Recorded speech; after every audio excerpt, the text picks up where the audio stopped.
So at my last job, I was a lifeguard at the Hard Rock Hotel. One morning at like 8 a.m., I go in and the pool is dead. I love opening shifts because when the pool is dead, I just take a nap. So I'm watching the water and this lady comes up to me and she goes, "Excuse me, young man. What's the quickest way to Oh my God! You are so handsome." Another family comes out and they go to the other side of the pool and the dad and the daughter in this family jump in the water. Wow, okay, I'm sorry to be this forward, but oh my God, you are so handsome. Anytime anybody comes to the guard stand and tries to talk to me, I keep looking at the water. I keep scanning, but I just talk to them without making eye contact. This lady's getting ready for cuffing season because she is just showering me with compliments, and I take my eyes off the water for the first time ever to talk to somebody. Your jawline. Are your parents models? Your lips, oh my God, and your eyes. And see, that's when I was like, girl, bye. I have black eyes. Okay, you had me going until you started talking about my eyes. Then she looks away from me and looks at the pool and she goes, "Oh, that guy over there, he doesn't look too hot." So I look up at the dad and there's a few warning signs that something was wrong. He wasn't moving, he was face down, and he was blue. I'm like, is this dude dead? Steve Harvey runs out. Survey says, any lifeguard will tell you, kids come out to the pool and do the dead man float every day. How does a 5'9" man drown in a 4-foot pool? Explain it. I'm sitting here looking at this dude like, any second now, buddy. You could just stand up, joke's over. Then the lady goes, I gotta go, bye. The mom, daughter, and son are standing there looking at me like, hello, do something, bro. Michelle is the other lifeguard on duty. She's walking around roaming. She sees this. She walks over. The daughter kind of pushes her lifeless dad's body to the edge of the pool, and Michelle pulls him out, coming up out the water looking like Jinx with them big old lips. 30 minutes later, the paramedics come out. They go back to the ambulance, come back with a stretcher. At this point, he starts moving a little bit. The paramedics are looking at me on the guard stand like, wow, he was up there the whole time? The Grim Reaper shows up and he's helping the paramedics carry the dad back to the ambulance. Jen, my supervisor, shows up and she freaks out. She runs over, talks to Michelle, then runs over to me and she was like, what happened? Obviously, you're not doing a good job supervising me because look at this. Look at what you did. My office, now. So apparently what happened is the dad and the daughter were underwater trying to see who could hold their breath longest. And the daughter came up and the dad never did. So when the paramedics got there, they said he dry drowned. I went home and looked up dry drowning. I still don't know what it means. I'll leave you guys with this. Splitting your attention, like when you're driving, giving your phone 40% and the road 60%, 60% is still an F. You go through life giving anything 60, 50%, still an F. So if you're gonna do something, give it 100, especially when you're a lifeguard. Oh, guy, we have this girl. Yeah, I must start a video. Like I haven't been gone for the last 5 months? Anyways, there's this guy and this girl. Guy might be me, the girl might be me. I might not even be in this equation at all, okay? It's a true story. That's all that matters. So there's a guy and there's this girl. I missed you guys. Thank you for being so patient. I'm losing my voice. I've been yelling for the last few days. Anyways, so there's this guy and this girl. I know some of my friends are sitting there like, I know who he's about to talk about. No, you don't. You don't know my struggle. You don't know what I've been through. So there's this guy and this girl. You've seen couples like this. These guys would argue for no reason. The guy would walk into the room and be like, what day is it, babe? Tuesday. Why? I don't know, I'm bored. Mortal Kombat! Boom, ba-jump, ba-jump, ba-jump, ba-jump, boom. And they start fighting. For no reason. You've seen these couples. You might have been one of these couples. You know what, let's just pause the story really quickly. Let's just address this head on. Gaslighters never think they're the problem, alright? So let's just break it down Barney style. If you're being dishonest or you're telling a lie and somebody else is getting close to catching you, that's typically when gaslighting happens. Some of y'all remember that story a little while ago when I was 13 and took my mom's car and drove it around and then parked it like not in the right parking spot, and the next day my mom came along like, where's my car? I thought I parked it right here. Mom, no. You remember you parked it like way over there. That's me gaslighting my mom. It doesn't just happen in relationships. Gaslighting happens anytime you're just trying to trick somebody or manipulate somebody. Because usually whenever we feel ourselves about to get caught in a lie or we feel ourselves getting cornered, we have a defense mechanism where we just gaslighting. So for those of y'all who are too young to be in a relationship yet, you can gaslight your parents, you can gaslight your friends. And the way to get around this is just be honest. Because you want to know what's worse than getting caught in a lie? Is when that person that you're gaslighting realizes that you were gaslighting them. Oh, then you got problems, cousin. I love when you catch somebody lying and you know that they're lying and they know that you know that they're lying and they still lie. Because see, the reason I'm even making a video like this is because a lot of my friends around me are dealing with this problem right now. And the gaslighters think that they're innocent. So let's just all try this exercise, okay? If you're watching this video and you're in a relationship, just say to yourself, it's me, hi, I'm the problem, it's me, I'm a gaslighter. At some point in time, we've all gaslit somebody. In our own eyes, we're always doing the right thing. There's some people, believe it or not, who just need conflict, but there are actually those people out there who need drama, and when there's no drama, they will start it. I know it sounds crazy, but I've encountered it. I had a friend catch her boyfriend one time being sneaky. This man FaceTimed her twice in the same day, and she called me and she was like, he's up to something. What you mean? He normally only FaceTimes me one time max ever in a day. He FaceTimed me twice. He's up to something. How much you wanna bet? She was dead right. She caught him meeting up with some other girl at the bar, just off the energy that he was putting off. There's certain actions that we do that give off energy. Even our inaction will give off a certain energy. If your boyfriend or girlfriend or mom or dad is a fine-tuned antenna, they will pick up on this energy and they will catch you. So don't think you over here like, I'm gonna slide over real quick on a sneaky link and they're never gonna find out. So no matter how sneaky or how good of an actor you think you are, people can pick up on energy, people pick up on vibes. So here's a solution. Be honest. Anyways, sorry for the tangent, back to the story. So there's this guy and this girl. Guy walks in the room, hey babe, what day is it? Valentine's Day, why? Mortal Kombat! And they start a fight. Even though the guy started the fight, he was like, you know what, let me squash it, I'm being irrational, let me take you out to get something to eat. Guy takes the girl to her favorite restaurant, like the fight is starting to calm down, but he's ignoring her because he's on his phone. Normally this guy, when he's texting, he holds his phone to where the girlfriend can't see who he's texting, but this time, he's holding the phone to where she can just see just a little bit. So the girl glances at the phone like, who are you texting that you ignored me for? She sees that her boyfriend is texting his ex.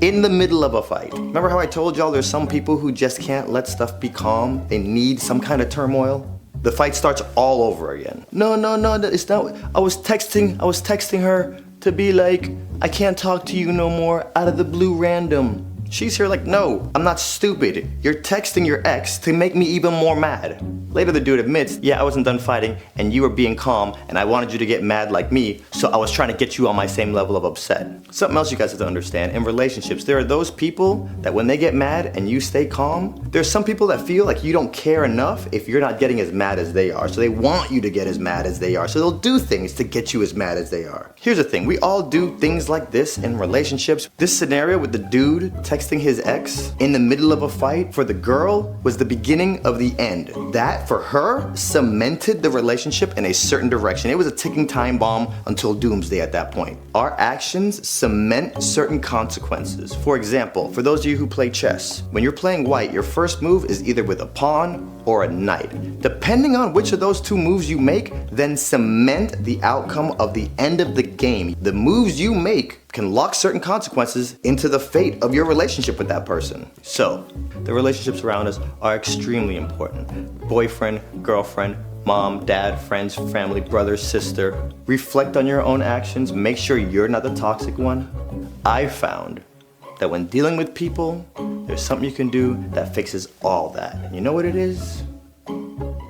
Just be honest.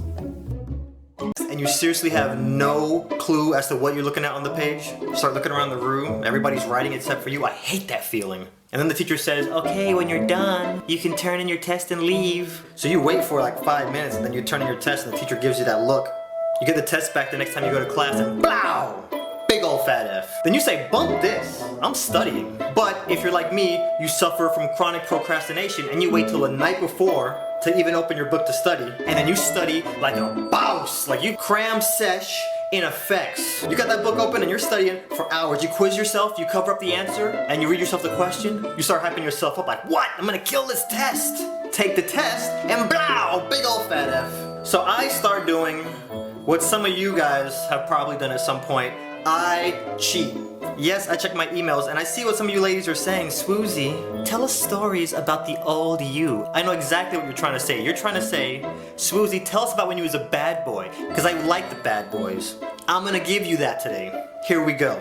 I cheat. But I did it wrong at first. I did what I call now freestyle cheating, where you just kind of turn your head and you peek off of the person next to you's paper. But see, I learned you can't do it like that because there's too many random variables where people write their answers all tiny and small and you can't even read it. It used to frustrate the crap out of me. Like, how am I supposed to cheat off of you if your answer looks like Braille? People used to either write too tiny or they just wrote too sloppy. Because the sloppier your writing is, the longer I have to stare at your paper to figure out whatever your chicken scratch means. And it makes it pretty obvious that I'm trying to cheat. It would make me so mad. I would just want to take my pencil and throw it at them and then run over and rip up the test. How am I supposed to cheat off you when your handwriting looks like the alien hieroglyphics from Lost? Look, right there, you even drew a bird and the numbers from the hatch.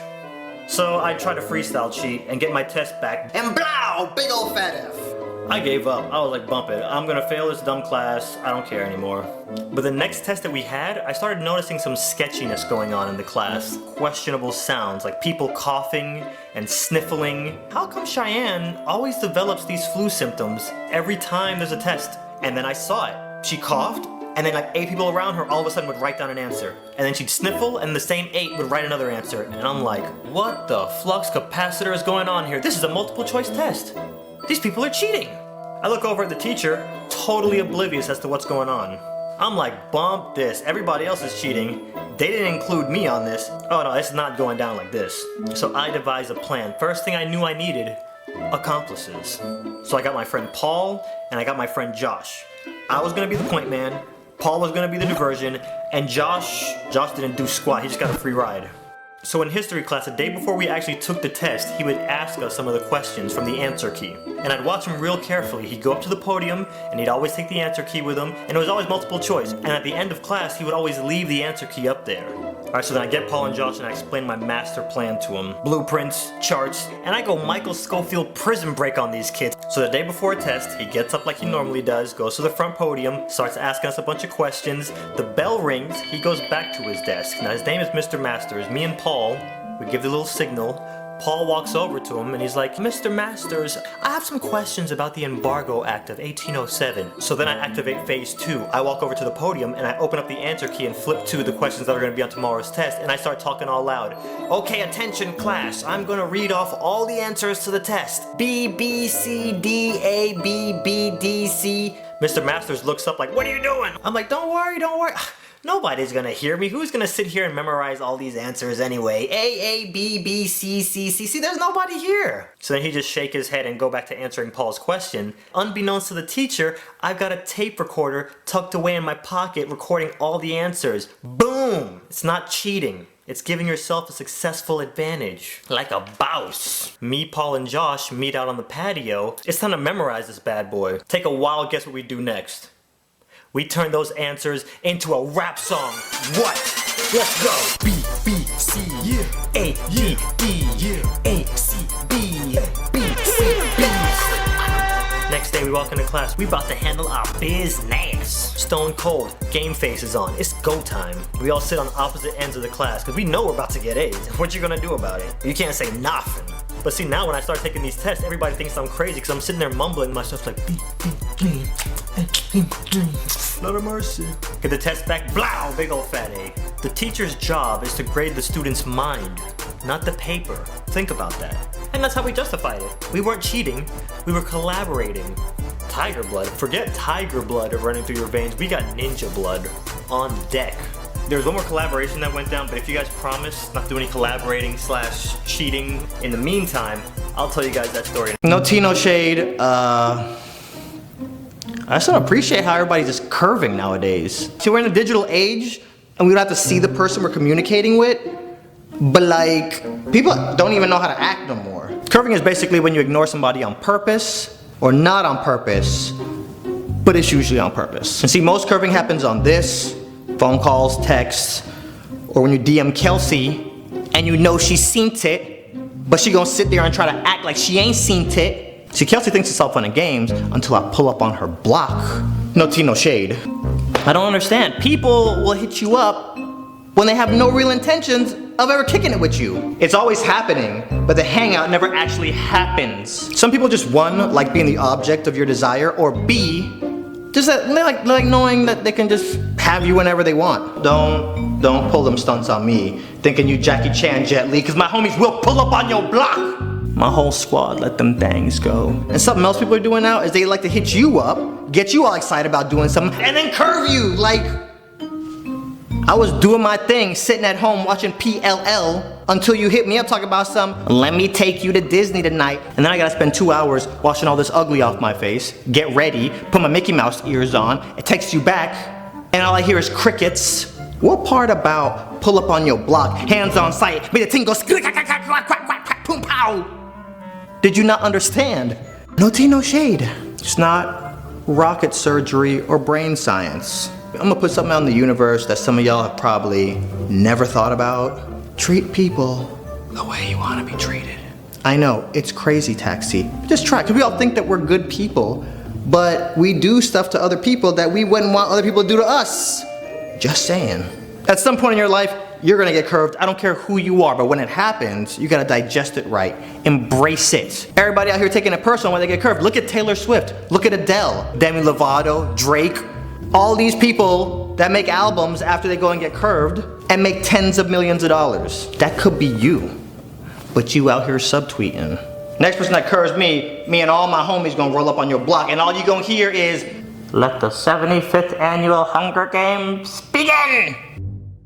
You ever had a dream where your friend did you dirty in the dream and you wake up mad at them? Like they would do me dirty in the dream and then they'd call me and I'd look at the phone like, oh God, you're so shady, bro. You're gonna really call me after what you did? I'm like ready to cut them off after what they did to me in a dream. And you ever have any like reoccurring dreams? The reoccurring dream I would always have always involved the cops. You know, it would be your standard traffic stop for racial profiling, and the cop would walk up and be like, "Do you know why I pulled you over?" And I'd look at him and be like, "Yeah, cause I'm black," and throw a Molotov at him and then like peel off and start a police chase. Or what about, have you ever had a dream? My brain does this to me sometimes, where at the end of the dream, you go to bed, so when you wake up, you're like, See, that would happen to me sometimes on my reoccurring police chase dreams. So I'd be all like, and I'd break away, run home, jump in bed, and go to sleep. So when I wake up, I'm like, yo, was that a dream or was that real? Be looking through the blinds like, either that was a dream or they haven't found me. Y'all don't know how many times I just be going through my day waiting for somebody to just be like, there he is! My dreams are very vivid. And they get so freaky and weird sometimes that I don't even really want to tell my friends. Cause y'all know, our friends judge us off of the dreams that we tell them. I mean, let me not even get ahead of myself, cause even I've been guilty of judging people based off of a dream they had. There was this girl I was dating and it was long distance, so we would have like these Skype slumber parties where we'd both go to sleep and leave video Skype on. One night, she falls asleep and in the middle of the night she starts talking to herself and she's like rolling up and like squeezing the pillow and she's like and she's smiling and she goes, ooh, stop, you're so dirty, oh my god. And like this girl's dead asleep talking. So when she wakes up, I'm like, yo, so you had a dream last night, huh? How did you know? Don't worry about that. What was your dream about? Well, I mean, me and Saeed, the Indian guy from Lost, we were like stranded on an island together. A word? You cheating on me now? Oh, you know what? It's over. Oh, and here's another one. Have you guys ever started an action in a dream and then finished that action in real life when you wake up? Like you're pushing something real heavy and then you like fall out of bed? I was at my friend Robbie's house. They had this dream that I got in a cab and the dude tried to kidnap me. I trick you. I kidnap you and then I ransom you back to your family. And while this dude was monologuing, Dream Me pulled back his foot and I started charging it up like it was about to be nighttime for this dude. And then I started kicking, and Robbie is like right there, and I woke up and I did like a flash kick, inches from his face in real life. See, at that point, I had to stop spending the night at my friend's house, be at a slumber party, and start 100 hand slapping everybody at the party like E Honda, and then blame it on a dream. Like, I would look crazy. There was one nightmare I had. I will never forget it. To this day, I was so scared. I go to bed one night, and in the dream, I wake up in bed, and I look in the hallway. Optimus Prime is there like, just staring at me with like his eyes. He's not saying anything. It's just a completely dark room, dark hallway, and he's just, I'm like, Optimus, no. and he doesn't even say anything back. He's like, for like an hour. You know how scared I was? Because you're blocking my only exit. So I wake up like, run into my parents' room and jump in their bed, and they already knew what was going on. So I get in my parents' room, fall asleep. I wake up in the dream, and Optimus was in the hall. Just wait, I woke up in the dream again, and Optimus was still in the hall. You know what? I'm just cutting you off, Optimus. We used to be cool, but how you gonna do me like that in the dream, bro? So I get invited to the Jurassic World premiere, pull up to the red carpet of the Chinese theater, walk in, watch the movie. So the movie ends, this guy comes in and he's like, okay, everybody, let's go upstairs and party. I was ready to go home and watch some anime because hashtag hermit life. I didn't even know there was gonna be a party. Me and my date follow everybody up these stairs. We get in, and Universal spared no expense. They covered the walls in bushes, they had props from the movie, they even trained velociraptors to walk around and serve wine. So we walk around the party for a little bit, and my date sees the guy from New Girl that was in the movie. Should I go ask for a picture? Yeah, he's standing over there by himself. Go get a picture, girl. Excuse me. Oh, I don't want to disturb you, but can I get a quick picture?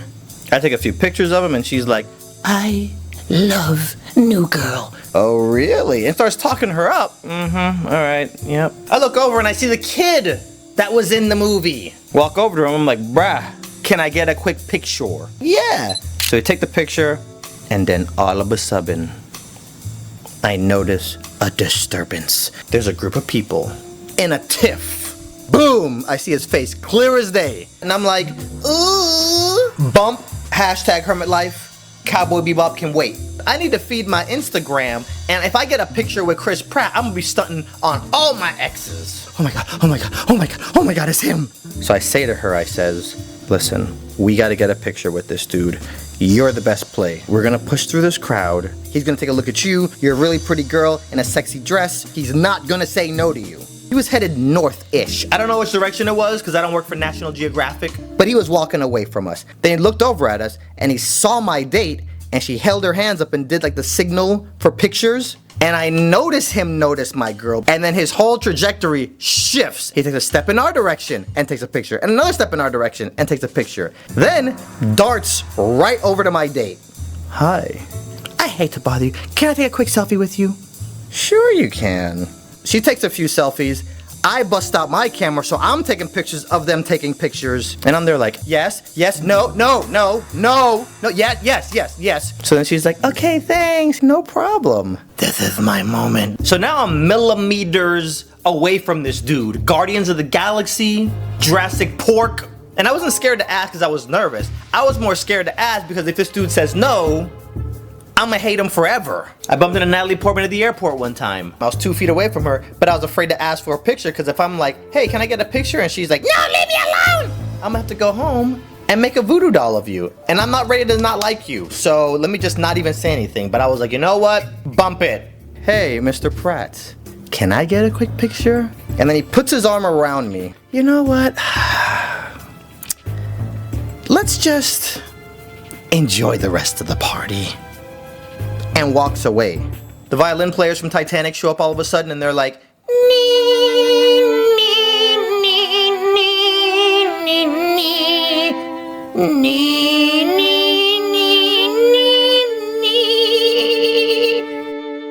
I look over at my date. Which filter should I put on here? Sierra or Valencia?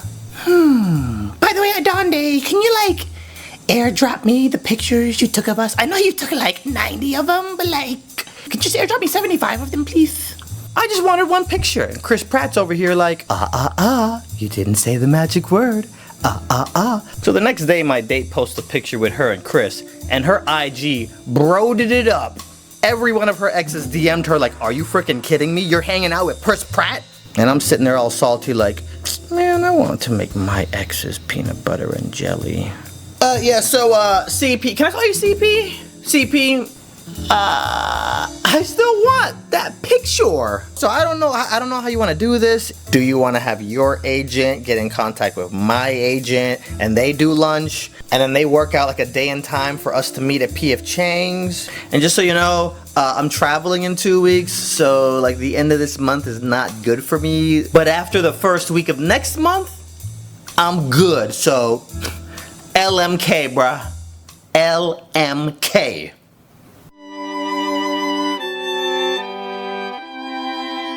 I love when I'm online playing a game, everybody in your room's a tough guy, but then as soon as a girl jumps on the mic, every guy's like, girl, yes. In the gaming world, girls have so much power. I mean, have you ever been in a GameStop when a cute girl walks in? She shuts down the entire city block. She walks up to the register. I really want this game, but like, I don't have any money. That game is actually, we only have one copy that we're allowed to get out for free. That's the one. Take it. Girls in the gaming world are so OP, but I love it. I'm not even gonna lie. There was this one girl in particular, like, I didn't think she was all that, but every event or tournament that I saw this girl at, she had like 15 fanboys following her everywhere she went. And these guys were acting like this girl was the knees of the bees. And to me, she was not the knees of the bees. I mean, she was aight, but not the knees of the bees for y'all dudes to be acting so thirsty. Any whoosies, one night, I go to this gaming after party. I see this particular girl gamer, of course, surrounded by her fanboys, and I don't know if the light just hit her in a certain way. All of a sudden, I'm like, yo, why this girl suddenly looking sexier than a mug? At that moment, I started to wonder if my ex got all frisky after gaming for a few months, what would it be like to get a little smoochy smooch with a girl who'd been gaming her whole life? The conclusion I quickly arrived at is that it was probably like Toys R Us in my mouth. But a girl like this, I knew you couldn't just approach like every other guy. You can't approach her straight on, you gotta attack her from the sides. But I had a feeling this girl was into the Sour Patch guys. Okay, first they're sour, then they're sweet. So after that night, I call up one of her girlfriends and I'm like, hey, tell your girl, all these guys be thinking she's the knees of the bees, but her milkshake does not bring me out to the yard. However, as of late, your girl been looking kind of sexier than a mug. Control C that and Control V that. She runs off, tells her friend. She comes back 2 days later and she's like, okay, I told her what you said, and she started blushing so hard. She thinks you are so cute. It's morphin time up in this piece. Saber-tooth tiger! So about 3 months later, there's another gaming event. I go to the after party, and I find her standing off by the bar, and I'm like, it's go time. Saber-tooth tiger! Walk over. She's talking to some random dude I've never seen.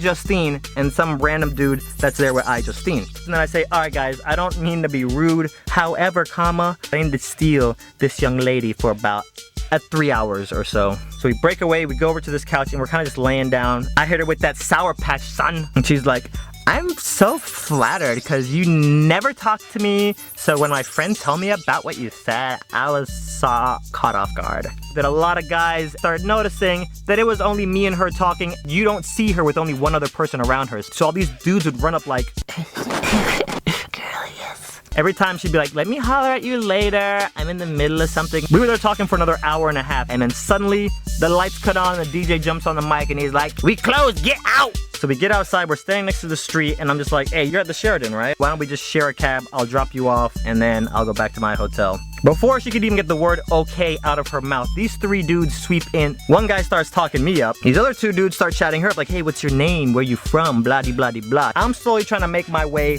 to the corner so I can flag a cab. I don't want to be rude to this guy who's chatting me up. And then I hear the girl say, okay, guys, really nice to meet all of you.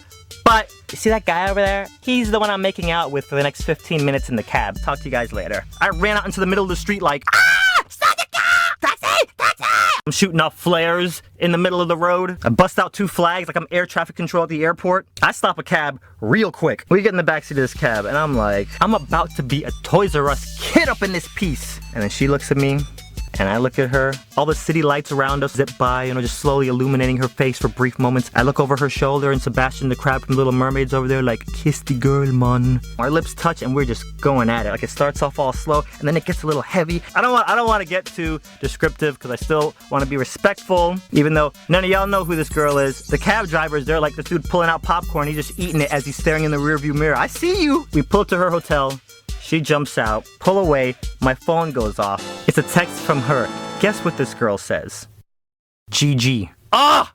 Guys, this is why I love girl gamers. I hate bullies, you hate bullies. Nobody likes bullies. And see, what sucks is it's hard to go to a teacher. Because if you go to the teacher and the teacher goes to that bully, guess what? That bully's gonna come at you 100 times harder. Plus, that's not how I was raised. My hood would never let me be no snitch. Me and my homies, we robbed a bank once. I got busted. Granted, it was on Grand Theft Auto. And yeah, I was only in jail for like 5 seconds, but still, I ain't no snitch. There was this kid, Jonathan. I was in 7th grade, he was in 9th grade. This dude would constantly harass me, flick my ear, pull chairs off from underneath me when I'm trying to sit, punch me in the shoulder. One day in the hall, this dude hit me so hard in the back of the head, I legit forgot where I was at. Everybody was laughing at me, like I was fighting back the tears. It was so embarrassing. I wanted to tell the teachers, but I ain't no snitch, okay? I did my nickel, and I ain't rat on nobody. And then halfway through the school year, we got this new kid named Austin. Austin was a pretty boy, and all the girls were in love with him. Jonathan ain't like that one bit. He took all that energy he was focusing on me and shifted it to Austin. After Jonathan stopped bullying me, like my mom would be driving me to school and I'd be like, do you smell that, Mom? Do you smell that? You know what that smell is? It smells like freedom. Today is where my book begins and the rest is just unwritten. It felt so good to come to school and not be bullied. One day I step out into the hall after class and Jonathan has Austin pinned up against a locker. And Austin's like, if you hit me one more time, I'm gonna get my cousin to come over here tomorrow after school and kick your butt. And he goes to Robbinswood. We went to a private school and Robbinswood was like the public school version of our private school. And private school teachers always use those scare tactics so you don't leave the private school and go to a public school. So we were all petrified of Robbinswood kids because of all the brainwashing. Jonathan wasn't buying his bluff. I don't care. Get your cousin. Get your cousin and all his friends. I ain't scared of you. I ain't scared of him. I ain't scared of nobody. So the next day, school ends, and I step out the gym, and I see Jonathan sitting on the patio, and I'm like, let me just get comfortable. And then about 10 minutes later, guess who comes walking around the corner off the street? Yup, Austin. And guess who he's with? Yup, his cousin. And I'm like, oh dang, junk is about to get raw.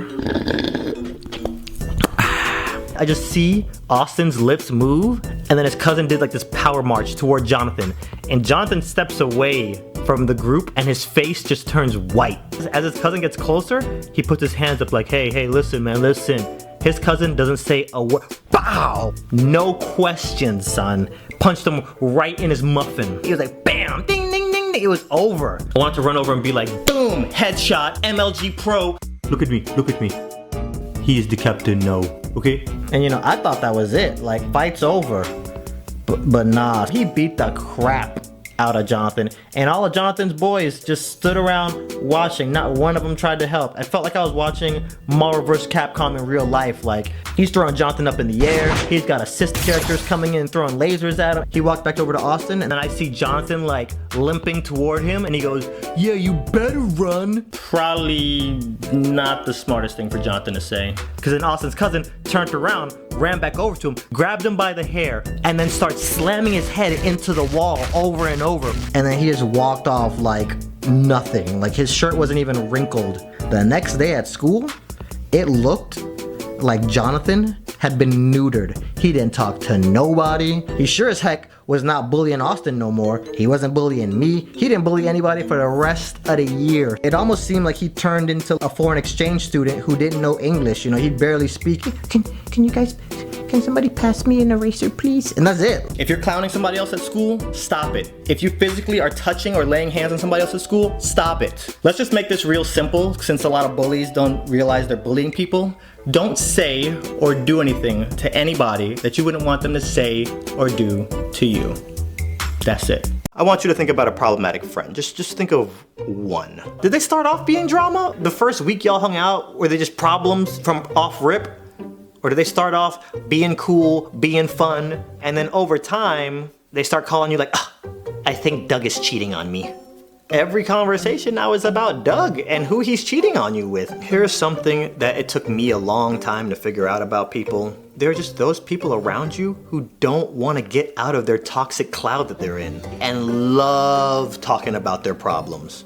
Where is the lie? No lies detected. I figured it out. We just love drama. I will sit and listen to any of my friends' problems once, maybe twice. On the third time, we're talking about solutions. So either we're gonna talk about solutions or we're changing the topic. A lot of people just wanna hear themselves talk about their own problems out loud. Because we all have those friends who we're gonna give them advice and they're gonna be like, yeah, you're right. And they're gonna turn around and do the same stupid nonsense again. Especially when this problematic friend has drama with one of our mutual friends. Honestly, I stopped listening to just one person's side. I gotta get both people's side. Because people only like to tell you what the other person's doing wrong, never what they've done wrong. Or not that they started a fight and then started acting like the victim in a problem that they started. People love to do that. Where is the lie? No lies detected. I think a lot of what it is we have that friend, but we fall in love with version 1 of them. And they're on version 3.0 and they're off on some other stuff, but we still see the good in you, Anakin. What are your toxic traits? A lot of us are gonna be sitting here like, I don't really know, because we don't sit around thinking about this. We're quick to point out everybody else's toxic traits, but reflection, that's not something a lot of people are comfortable doing, because when you look back at yourself, you might see something that you might not like. When you hit up your friends, are you talking to them about your problems every time y'all talk?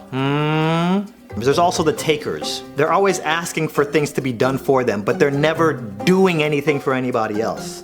Some of y'all know this from my other videos, but I didn't have a lot of friends growing up. So growing up, that's all I wanted was friends. But I feel like we're at a place right now that we're just so codependent on people. So codependent that we're scared to lose friends. Because the fact of the matter is we have friends who are just not good friends.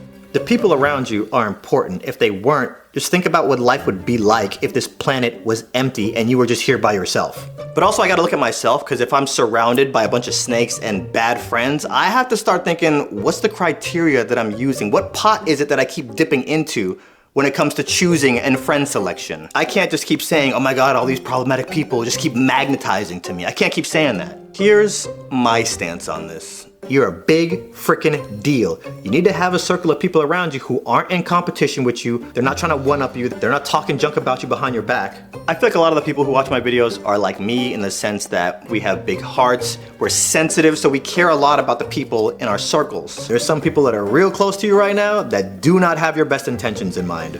When I have somebody in my circle and they start saying stuff like, unfollow this person and don't hang out with that person. In my experience, whenever I hear people talking like that, you're the person I need to be watching. You telling me who I can and can't follow? That don't sound like an unproblematic person to me. If you're quiet for long enough and you pay attention and watch for long enough, the people around you, boyfriend, girlfriends, regular friends, family, they all let you know exactly what they're. I hate that depressing realization you get when you finish a TV series and then you have to find new purpose in life. Like you'll just be sitting there like, what am I supposed to do now?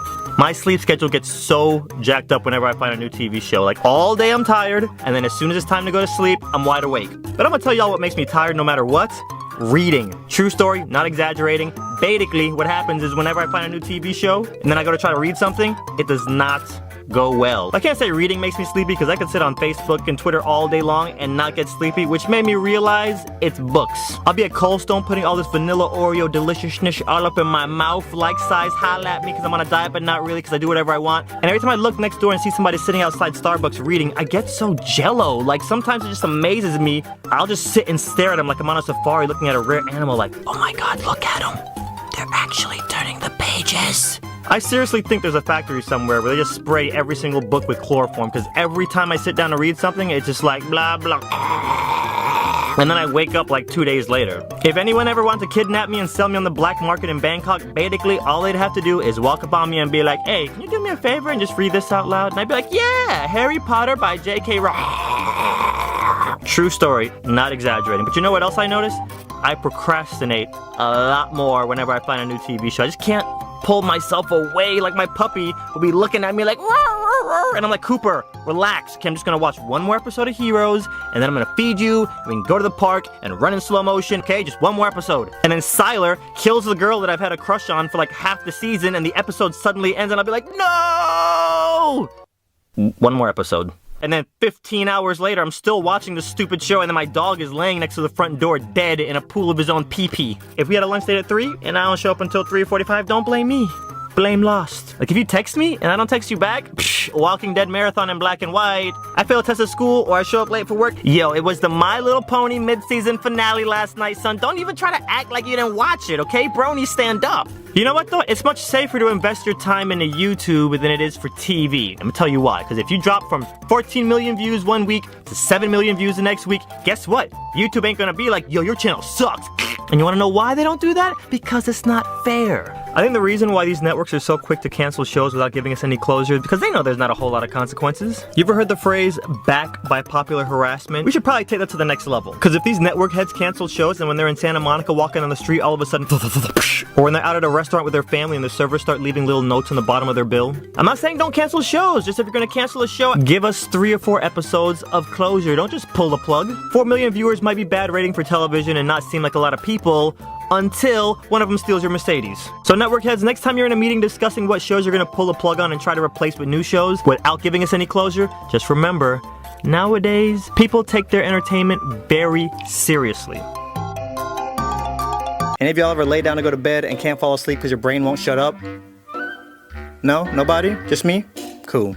Well, if you're like me, then you are not alone. Let me stop. Anyways, y'all see the title, these problems are caused by our thoughts. And for you normies out there, let me tell you why us overthinkers are late for hangs. We're indecisive. We lay an outfit on the bed, try it on, look in the mirror, nah. Change, new outfit, nah. Why come these pants make my cheekbones stand out? Change again. Bro, I'm ugly. Why do I even try?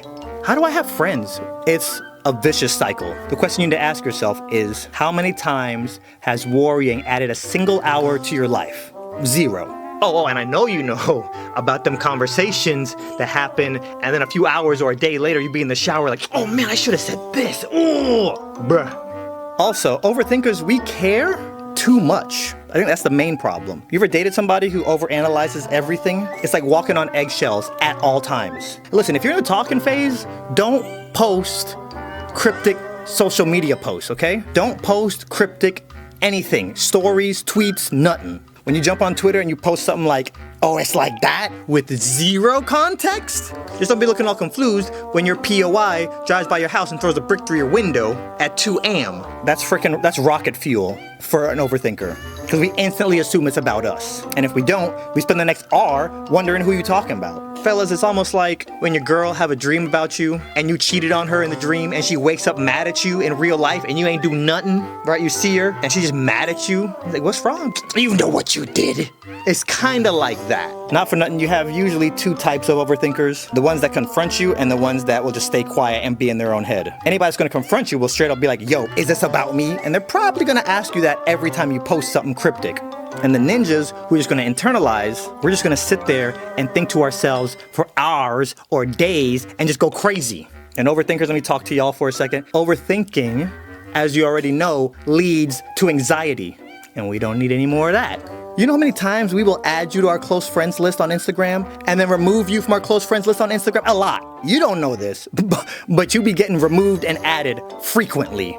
Overthinking leads you to worrying about problems that don't even exist. Worrying fixes nothing. Overthinking fixes nothing. I'm jumping on here to talk to my overthinkers. I'm also jumping on here me to me.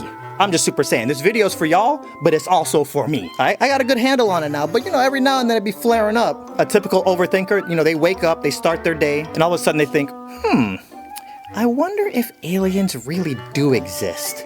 And the next thing you know, they're in a full-blown argument with their friends about the next alien invasion. Get in agriculture, bro. Stock up on water, they're coming. War of the Worlds. Okay, E.T., Pacific Rim. Where you think all these screenwriters be getting their ideas from? The aliens, they're up there watching us right now. What do you think AI is? It's the aliens. Look at me, shh. It's the aliens. You ain't gonna be laughing in a few more weeks when they come down. Watch. And don't ever take the bait when they want to talk to you about the apocalypse. If overthinking burned calories, firstly, my 6-pack would be a 9-pack. My jawline would cut glass. I would just walk through the mall and it would psh, everywhere. Worrying fixes nothing. Overthinking fixes nothing. How many times has worrying added a single hour to your life?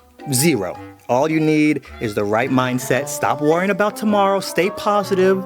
To all my overthinker friends out there, let me just remind you, you've made it through a lot of bad situations and you might be in a mental bad situation right now. The same way you got through the other stuff, you can get through this. Avoid letting your brain go to the default negative. Anytime you catch yourself overthinking in the negative, force it to the positive. I don't know who needs to hear that, but I'm gonna put it out there in the metaverse, universe, multiverse. This has to be a mistake. At 1100 hours, all primary Sony systems were secure. They were, sir. Only civilian sectors were affected. Internet. People lose their game saves. That sort of thing. But then a few minutes ago, we got word that PSN is completely down. We thought it was a communications error, but now it looks like the virus. Sir, Alaska is down. What? Signals from all of our satellites are scrambled beyond recognition. Can people at least watch the tester or their Blu-ray movies? We not sure. We lost contact. Dear God. So you're telling me Sony Corp is completely open to an attack? Theoretically speaking, we could be under attack already, but we only have reported problems with the fat, pregnant-looking PlayStations, not the Slims. Who's doing this? Foreign power? Microsoft? Nintendo? Some nerd hacker in his garage? You know what? I bet it's that Major Nelson fellow. He smiles way too much. He's gotta be in on this. It's like nothing we've seen before. It keeps growing and changing and evolving, like it has a mind of its own. This can't be happening. Sir, the gentleman is on the secure line. Brewster. I'm hoping you have some kind of solution for us. I know what you're looking for, sir, but Sony is not ready for a system-wide connection. That's not what I'm reading on these forums. Kotaku and IGN.com have pictures of Xbox fanboys dancing in the streets. Now, I understand there's a certain amount of performance anxiety over there, but your boys are saying if we plug Skynet into all our systems, it'll squash this thing like a bug and give me back control of Sony. Mr. Chairman, I have to make myself very clear. If we uplink now, Skynet will be in control of Sony. But you'll be in control of Skynet, right? That is correct, sir. Then do it.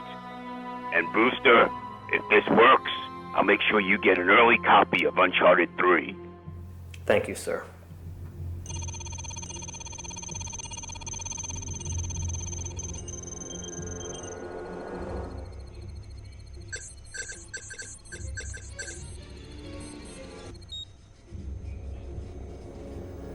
Shall I execute, sir? No. It's my job now.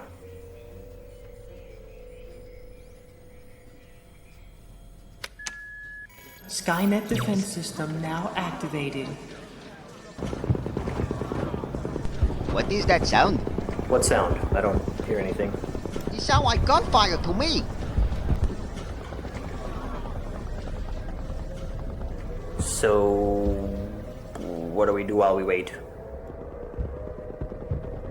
Okay, well, does anybody have a beta key for StarCraft 2? Okay, that's a no. Did anybody bring a Wii to work, maybe? Nobody? Anybody have a Wii? I brought my Wii, sir, and Smash Brothers Brawl. Susan, my dear, that was a test. And you just failed. I'm sorry, but you're fired.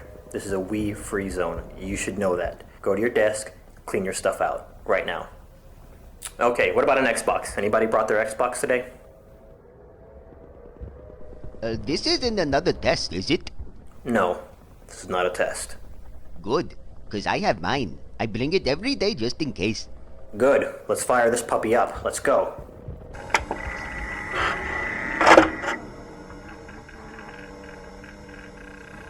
Super Nintendo FTW! I'm walking around the house in my SpongeBob underwear. Yes, that's important to the story. Walking to the kitchen to get myself a little snacky snack. My dad walks in. He's standing there with his look on his face. What's wrong with you? I just got a new engine for my Beamer. Okay, you want a cookie? Let's go. What do you mean? You need to see what all this power is like. You're driving around your little Toyota Corolla. You need to see what it's like to have a real man's car. Let's go. I spent a lot of money on this engine. Okay, let me go put some pants on. Let's go. Dad, I'm not getting in the car in my underwear. You're not getting out of the car. You're getting in the car, driving up the street, and coming back. Okay, I'm just gonna Get the keys. Now, my dad is the chillest dude I know, and it takes a lot for him to get this aggravated this quickly. So I'm like, okay, fine. I'll get the keys. You still gotta walk from my house to the car, and the neighbors could possibly see you. Open the front door, peek out. No TMZ. I start sneaking to the car like this is Metal Gear Solid. He's following behind me all slow, shaking his head like I have raised an idiot. So we get in the car, and there's this long stretch of road from the entrance of my development to the first house in the development. So I start driving to leave the neighborhood. Punch it. Dad, we're still in the neighborhood. I said, punch it. We're still technically in the neighborhood, so maybe, how about no? Stop being a little punk. Punch it. Okay. Ooh, wow, Dad, it's a nice engine you got there, bro. You're such a little wimp. Turn the car around. I get to the entrance, turn around, punch it. Okay, Dad. Ooh, OMG-ness. This is broing my mind. Can we go home now? No, you're such a little punk. Floor it. Pedal to the metal. You know what that means? Okay, old man. So you have chosen death. And I go full Dominic Toretto.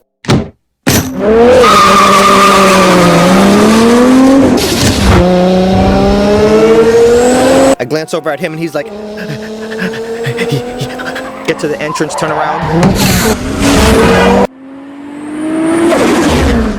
Get to the first house, turn around.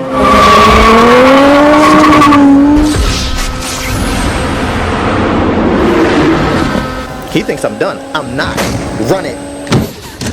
I'm ready to die. Now. Then in the corner of my eye, I notice this Lexus in my rearview mirror just darting up on me. So I start slowing down. This dude comes from behind me and busts like a knife. Low-key freaking out because this guy's blocking the road in both directions. This guy gets out, slams his door. Do you have any idea? Then he looks at me and he sees me in my extra medium SpongeBob tidy whities. Do you have any idea what are you doing? My kids are playing in the driveway. There are like huge veins bulging out of this dude's neck. But what made this even more scary is this dude looks like the office nerd that never speaks. If you saw him at work and you were like, "Hey Todd, how's it going?" He'd be like, So this guy's yelling at us, but there's one key thing he didn't know. My dad is from Trinidad. Never run up on a Trini who's lived in New York. So then he awakens my dad's inner crazy person. This is a private road. I can drive as fast as I want. I can do whatever I want. So then it's just a yelling competition at this point. It's a private road. But my kids. It's a private road. But my kids. And I'm in the middle like... So while all this is going on in my head, I'm just waiting for my dad to jump out the car because I know that's what's next. And I'm praying to God that doesn't happen. Because if he jumps out the car, I'm gonna have to jump out the car and pull him off with this dude. Because I already know how that story's gonna end. And then what happened? Well, then we left Bible study and we pulled into our neighborhood and there were these two guys fighting. No, nobody cares about that part. Tell us about the crackhead. Oh yeah, there was this crackhead in the middle of the street dancing and cheering them on, and he was butt naked. It was sWooZie from YouTube. You heard it here first, ladies and gentlemen. All YouTubers are on crack. Back to you guys in the studio. So I'm here just giving my dad this look like, Please, don't get out of the car. Now when you want the war with a Trini/New Yorker, the best you can do is break even. You're not gonna win. Even though my neighbor was clearly the aggressor when he ran up on us, by the time my dad was done with him, he was like... So then my neighbor stomps back to his car and then takes off back to his house. And I'm like, Dad, he's right. Well, he should keep the kids inside the house because kids don't even play outside no more. See, I know he's still mad, and I'm not trying to argue, so I just dead it right there. Talk to me nice. Not for nothing, my dad was the representative during that whole altercation, because I didn't say anything the entire time. Because you never know the ripples that your action caused. I've seen the movie Butterfly Effect. I know how this works. Actually, I never saw the movie, but I saw the trailer, and I kind of know what the movie's about. I just didn't want this to be how our neighbor remembers us. So I get home, go inside, put on some clothes, and then drive over to my neighbor's house. I pull up and his kids are still outside. Get out of the car and I kind of see that his garage is open. So I start walking to the garage. His son is in the grass playing with a ball, and as soon as he sees me, he's like...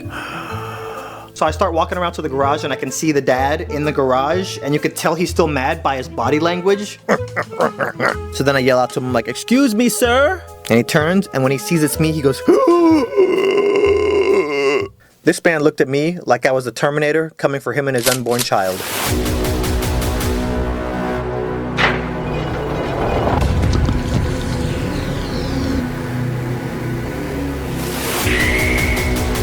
So I was like, think fast, talk fast. Sir, no, sir. Sorry for how my dad was acting back there. You were right. He just got a brand new engine, and he wanted me to test it out. I'm very sorry. Once my dad saw that the road was empty and nobody was around and nobody can get hurt, he wanted me to test out his engine. Wanted to come over here and just, apologize. Well, I, thank you for coming and letting me know this. So I appreciate that. Well, name's Adonde. If you ever need anything, I'm in that White House 3 houses down. Later that night, I start thinking to myself, I know this dude is gonna tell his wife about all this. And I can only imagine how his version of the story is gonna go. Honey, our neighbors were racing in the neighborhood, and I ran down behind them. I got to their car and I put them in their place. Don't you ever come in here in my neighborhood and race. Sir, yes, sir, we'll never do it again. You're so big and strong. And they were petrified of me. I think our neighbors are cross-dressers. There's nothing wrong with it, I'm just saying. They are both in there wearing women's lingerie. And also, I can smell crack in the car. I'm gonna call the HOA first thing in the morning and let them know. I think our neighbors are cross-dressing drug dealers. You're such a brave man, honey. I'm so sorry for ever cheating on you with the janitor on that cruise ship. It's alright, honey. Love you, good night. Now, something happened to me a little while ago that I think I need to talk about. Okay, checking my email. The first email I see is from a person named Jada. Look over at this picture, and this picture looks like if Beyonce and Adriana Lima had a love child. And she timed it perfectly, all right? It was the very first email at the top of my inbox. Right out the gate, this girl is just showering me with a jubilee of compliments. So I respond. Now, before I can get to the next email, she emails me back like, "Oh my God, I never thought I'd actually get your attention. Wow. Oh, by the way, I live in Orlando." And I'm like, I am about to marry you. So we start small talk over the next few days. Turns out this girl just moved from London to Orlando to work in photography. British accents and Australian accents are my kryptonite. We actually have a lot in common. The thing we talked about most was gaming. And this girl is a hardcore PlayStation fangirl. Like, I'm gonna chloroform and kidnap you so hard if we ever meet. Now, about a week and a half goes by, and then she messages me like, "Here's my number, feel free to text me whenever. By the way, this is my UK number, I haven't gotten around to getting an American phone yet." All right, rule number 1, I don't give out my number, okay? For all I know, you're some 38-year-old guy named Bob trying to catfish me, and I'm not trying to end up on MTV with Neve. Okay, sWooZie, are you ready to meet your girl? And Neve, I know you're watching. Don't even don't put down the phone, Neve. Put down the phone. But this voice in my head was like, you know what, bro? Sometimes you just gotta live on the edge. The other part of my brain is like, no, not a good idea. You know what? Full throttle, let's go. So then we take it over to texting, and we're texting for about another week and a half. And the other thing, oh, and I forgot to mention this girl's a night owl. I get really social at 4 o'clock in the morning. If I text her at 4:30, she's gonna be up. And one night she's telling me this story, and she's like, you know what, can I just call you and tell you the rest of this story, because it's too much to text. This girl hits me up, and when I hear that accent for the first time, oh, I was just happy that, okay, I'm not getting catfished. One night around 1 o'clock, there's this place in Orlando called Colombian Burger, really good chicken sandwiches. They don't close until like 4 o'clock in the morning. So I hit her up, I'm like, hey, yo, what are you doing tonight? Nothing. Yo, well, I'm about to head over to Colombian Burger. Is you bout it? No, I can't make it. I got work in the morning. So I hang up, and I'm driving to Colombian Burger, and I'm working this out in my head. I'm like Batman, okay? I'm a detective. I can sense when something's wrong. Sometimes I just get this focus and I have like a fifth sense. I'm like, yo, pretty much every night that we stay up late talking, she has work the next day. So, note to self. So for the next few days, I don't really hit her up. I'm just thinking to myself like, yo, it is kind of weird that she's been over in Orlando for a few months and she still has a London number as her only phone and she doesn't have Skype. So I start getting a little suspicious, and I think she picked up on that. I get a text on WhatsApp, and she's like, hey, I'm free on Friday night. You want to hang out? I'm like, all right, let's meet at Splitsville at 8 o'clock. So when Friday comes along, 5 o'clock, I start getting ready like 3 hours early. I haven't been this genuinely excited for a date in so long. You know, I'm getting my chloroform ready, and I make sure I look good. I even jump on YouTube for some beauty tips, like I'm watching Michelle and Zoella and Mac Barbie. I even exfoliated. I leave my house, get to downtown Disney, I park, and I get a text from her on WhatsApp, and she goes, hey, I'm gonna be a little late. I'm a girl. I'm doing my hair right now. It's taking a little bit longer than I thought it would. Get to Splitsville, walk up to the register, and I tell the lady, I'm like, oh, can I pay for me and my date right now? A lot of my female friends don't like me paying for their stuff, so I don't want there to be any argument when she gets here. Pay for everything up front, and then the girl goes, wait a second, you look familiar. Are you sWooZie?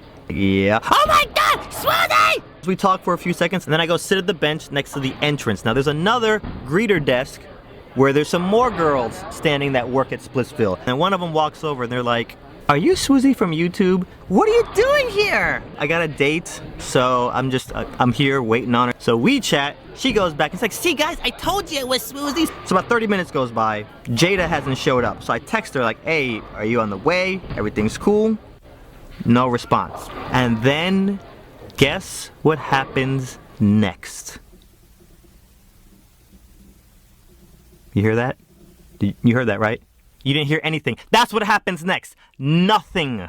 I waited there for hours. So you can imagine how embarrassing it is that whole time with all the employees sitting there whispering to each other, I exfoliated for this? And then that walk up to ask for my money back? It's moments like this that I wish that memory erasing wand from Men in Black was actually real. And okay, everybody just gather around, look right here. Bing! Because y'all, this was so embarrassing. So that drive home, I'm just like, oh, I cannot wait to hear this excuse. I exfoliated for this. Around 1 a.m., I get a text. Oh my God, I am so sorry. Oh my God. So I just simply say, is everything okay? This is her response. Erg, my friends are so erg. That's your excuse? Some of my girlfriends came to my house. There was this big fight. And yeah, it was just, I'm so sorry. It's just craziness. Really? Standing people up? That's what's hot in the streets right now? If you knew you had to be somewhere and you knew the dude that you was meeting was waiting for you, like was your friends MMA fighters or something? Like couldn't even pick up a phone and say, I'm gonna have to cancel, something came up. You don't have Skype. You have a UK phone number. It's all I don't even think you're in Orlando. I'm in Orlando. Okay, you know what? Let's make this real simple. Meet me right now.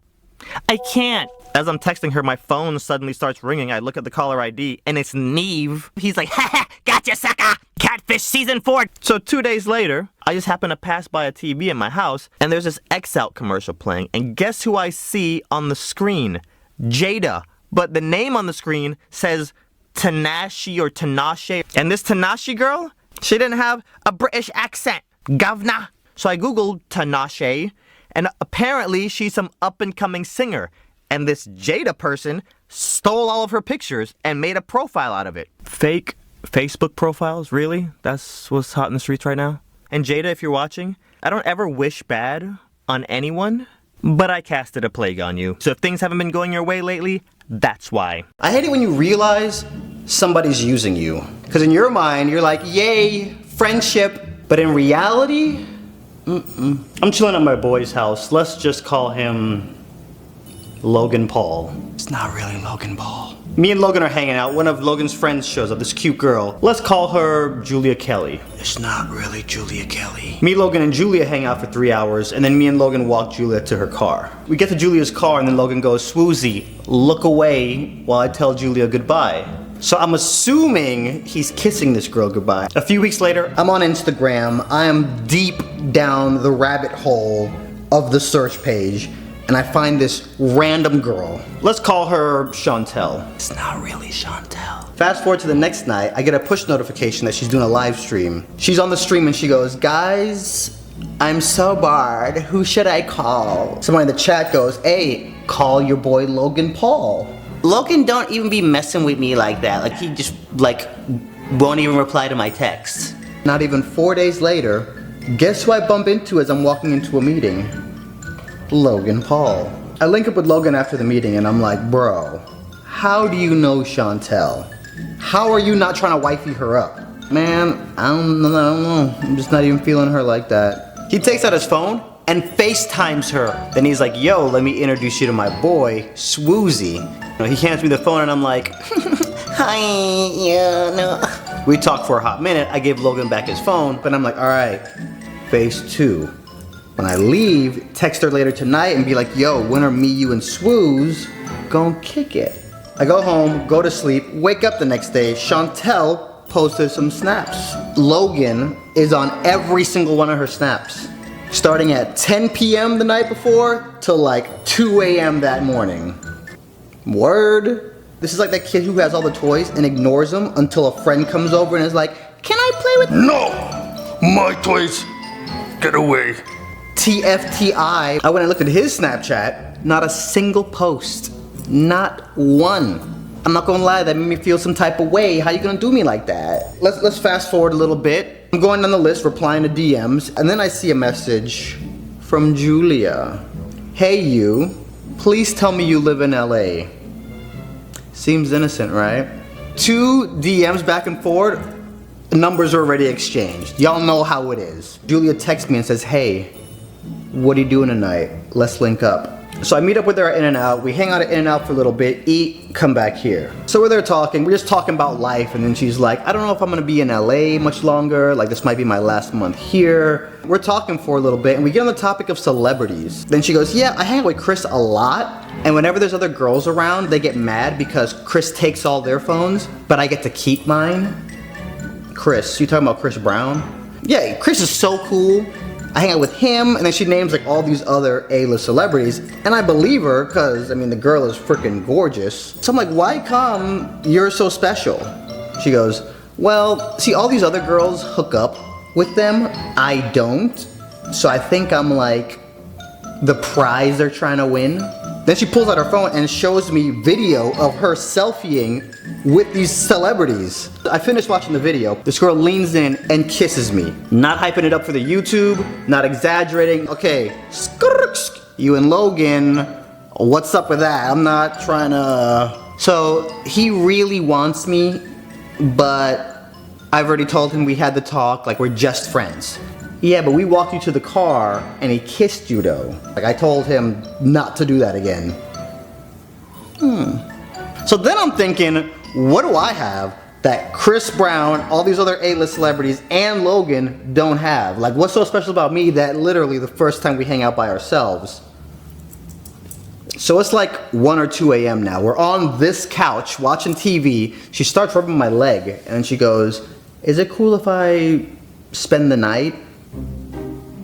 I mean, I guess. So then she's like, all right, let me borrow some pajamas. Go in my bedroom, give her some pajamas, she's on the bed. Come back outside, I turn off all the lights, go back in the bedroom, and she's asleep. 40 seconds from me leaving the bedroom and coming back, you're asleep? You could have slept in the guest bedroom, but you slept in my bed. Note to self. Next morning I wake up and she's like, okay, I gotta go. Is it okay if I keep these clothes? My Uber's here. It's whatevers. Now I was gonna tell Logan about this, but then I was like, I'll just tell him tomorrow. 3 days later, I get another text from her. Hey, what are you doing tonight? Let's kick it. This is like at midnight. She comes over, she asks to spend the night. I say, she asks for some clothes to wear. I say, I brush my teeth, come back out, jump in the bed. Me and Julia start making out a little bit. 2 minutes into this makeout session, she rolls over like, good night. A few nights later, I'm hanging out with my boy Alex Wasabi, and I tell him this whole story. And he looks at me and he goes, bro, you're the sexless innkeeper. What? What is that? Sexless innkeeper. They make you think some stuff's gonna go down, but they're just using you as like a hotel. I decided I'm gonna test this theory. Julia hits me up a day later. Hey, what are you doing tonight? I text her back, hey, I can't chill, I'm editing. But if you wanna chill tomorrow, between 10 a.m. and 5 p.m., no text back.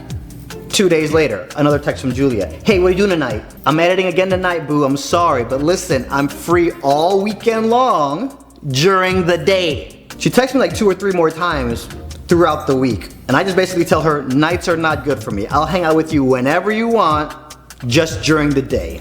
And yeah, ever since I took spending the night off the table, I have not seen or heard from this girl since.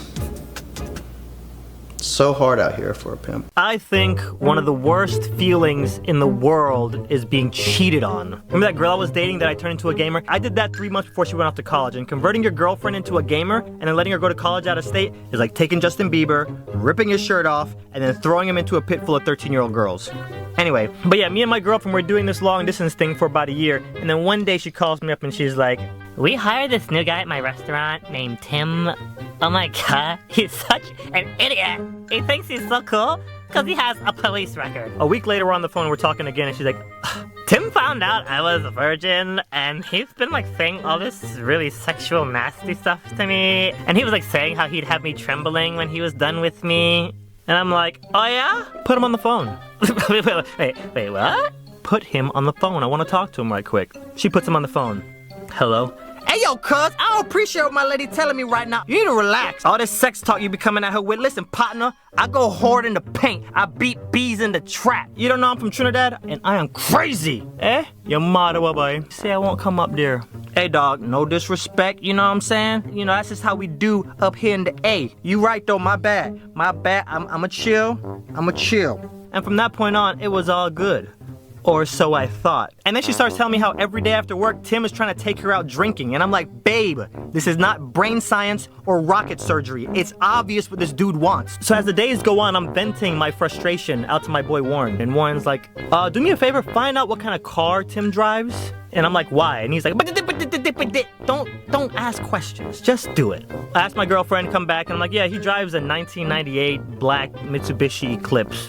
Yeah, okay, just curious. Now, my girlfriend has this routine. She calls me every day as soon as she gets out of work. And this one night in particular, she gets out of work. So I wait a few hours, you know, I'm not a stage 5 clinger. I wait a few hours, and I still don't have no call. So I call her. She doesn't return any of my calls or texts for a day and a half. Now, if you're like me, when you panic, you start thinking the worst possible scenario. And then she finally calls and she's like, "Okay, I'm just gonna talk.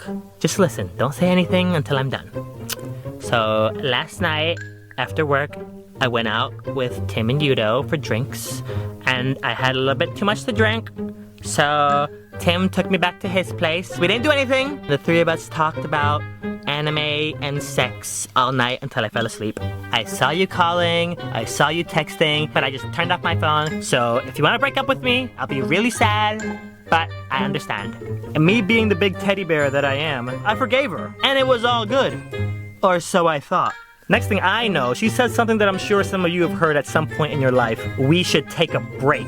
I'm young, I still want to have fun, blah-de-blah-de-blah. I'm fighting back the tears, but I go along with this whole break thing. And I'm sitting in class one day, and then I had the most massive epiphany I've ever had. So I pick up my phone and call up my girl, and I'm like, "Listen, I need you to be 1,000% honest with me right now, okay? That night you went out drinking with Tim and Yudo, and you didn't pick up the phone? You kissed Tim, didn't you?" "Yes." I knew it! I cried for like a week. I was just crying. Tell Warren my girlfriend cheated, and Warren's like, "I had a feeling this might happen. You know what we gotta do now, right? We gotta go up to Atlanta and jack this dude's car up." I just happen to have these 2 baseball bats in my trunk and these 2 ski masks, one for me and then one for whoever else. I don't know you, but hold on, let me break out my laptop real quick. I'll show you on PowerPoint. I just threw this together real quick. You know his schedule, you know what days he works. Today's Tuesday, I say we do this on Thursday. We drive up to Atlanta, get there by 8 or 9 when it's dark, start beating the crap out of his car. If for whatever reason he comes outside and he sees us and he tries to stop us, he could get it too. My car! No! That's what you get. Dude, are you serious? His car gets jacked up. Who's he gonna blame? The dude that lives 9 hours away? No! You gotta take your place in the circle of life. Everything the light touches will be your kingdom. Why are you throwing movie quotes at me? I'm not throwing movie quotes. We ride together, we die together. Bad boys for life. Warren leaves and I'm like, yeah, yes, I should. No, you're a good guy. No, yeah, screw it. Beep, boop, beep, boop, beep, boop. Warren, let's do this. So for the next few days, I'm getting in the zone. I'm breaking out my Super Nintendo out of my closet and I'm playing through Final Fight just so I can get to that bonus stage where you beat up that guy's car. I'm ready. Let's go. Thursday comes along. I'm ready to go. Warren's supposed to be at my house at 1 o'clock. 1:05, I don't see no Warren. And all of a sudden I start thinking about consequences and what if the cops catch us? And then I think, okay, but I'm not gonna call him. If he shows, let's go. If not, whatever. Warren never shows up. Tim, you got real lucky because me and my boy was about to go bonus stage all up on your Mitsubishi. Believe it or not, Tim and my girl got together. They were dating and about 2 months later, they broke up. And guess who she came crawling back to? And you know what I said? Say it with me for those that know. I ain't nobody's plan B. Either you choose me or you lose me. Met my friend for lunch this week and she starts talking about her love life. I met this boy on a dating app. We went on a few dates. I think he's trying to soft ghost me. So I think I'm about to send him a really long text. What do you think? I think I speak for all boys when I say, don't do that. Well, what do I do now? In my head, I'm thinking, what's so good about this guy and why is she being the Lululemon? He doesn't seem as interested as she is. So I says to her, I says, y'all met on an app. You think he just deleted the app and isn't talking to other girls? I don't know, maybe after your dates, he just wants to be friends. I know I'm in the friend zone. I'm trying to bust out of there like Shawshank Redemption. Sis, if he wanted to, he would. How you gonna look out here when you're putting up 90% effort and he's putting up 10% effort? But she ain't like that answer, so she goes home, gets on TikTok, starts watching the girl talk video advice, right? Gets a pen and paper, writes, you're obsessed with me, you wanna text me back, writes his name, and puts it under her pillow. She sleeps with that note under her pillow every day for a week. Out of the blue random, guess who texted her? Yes, him, dude! Hey, I miss you. If you're free, you should probably come over tonight. I got some wine. Apparently, the Lulu is the new Salulu. The dating world is the Olympics of the Lulu. NGL, I laughed the first time I heard my friend Sarah from Italy say it. It sounds like a spell that Harry Potter gave up on mid-cast. The Lulu, no Salulu in it. It's like when you tell your friends, I'll come out tonight, but I'm not drinking. Because you know you're going to get to the bar and they're going to be like, just have one drink with us. Then cut to you, tipsy AF, twerking on Elmo in the middle of Times Square. You're so gone in your own world, you're like, solutions? Where we're going, we don't need solutions.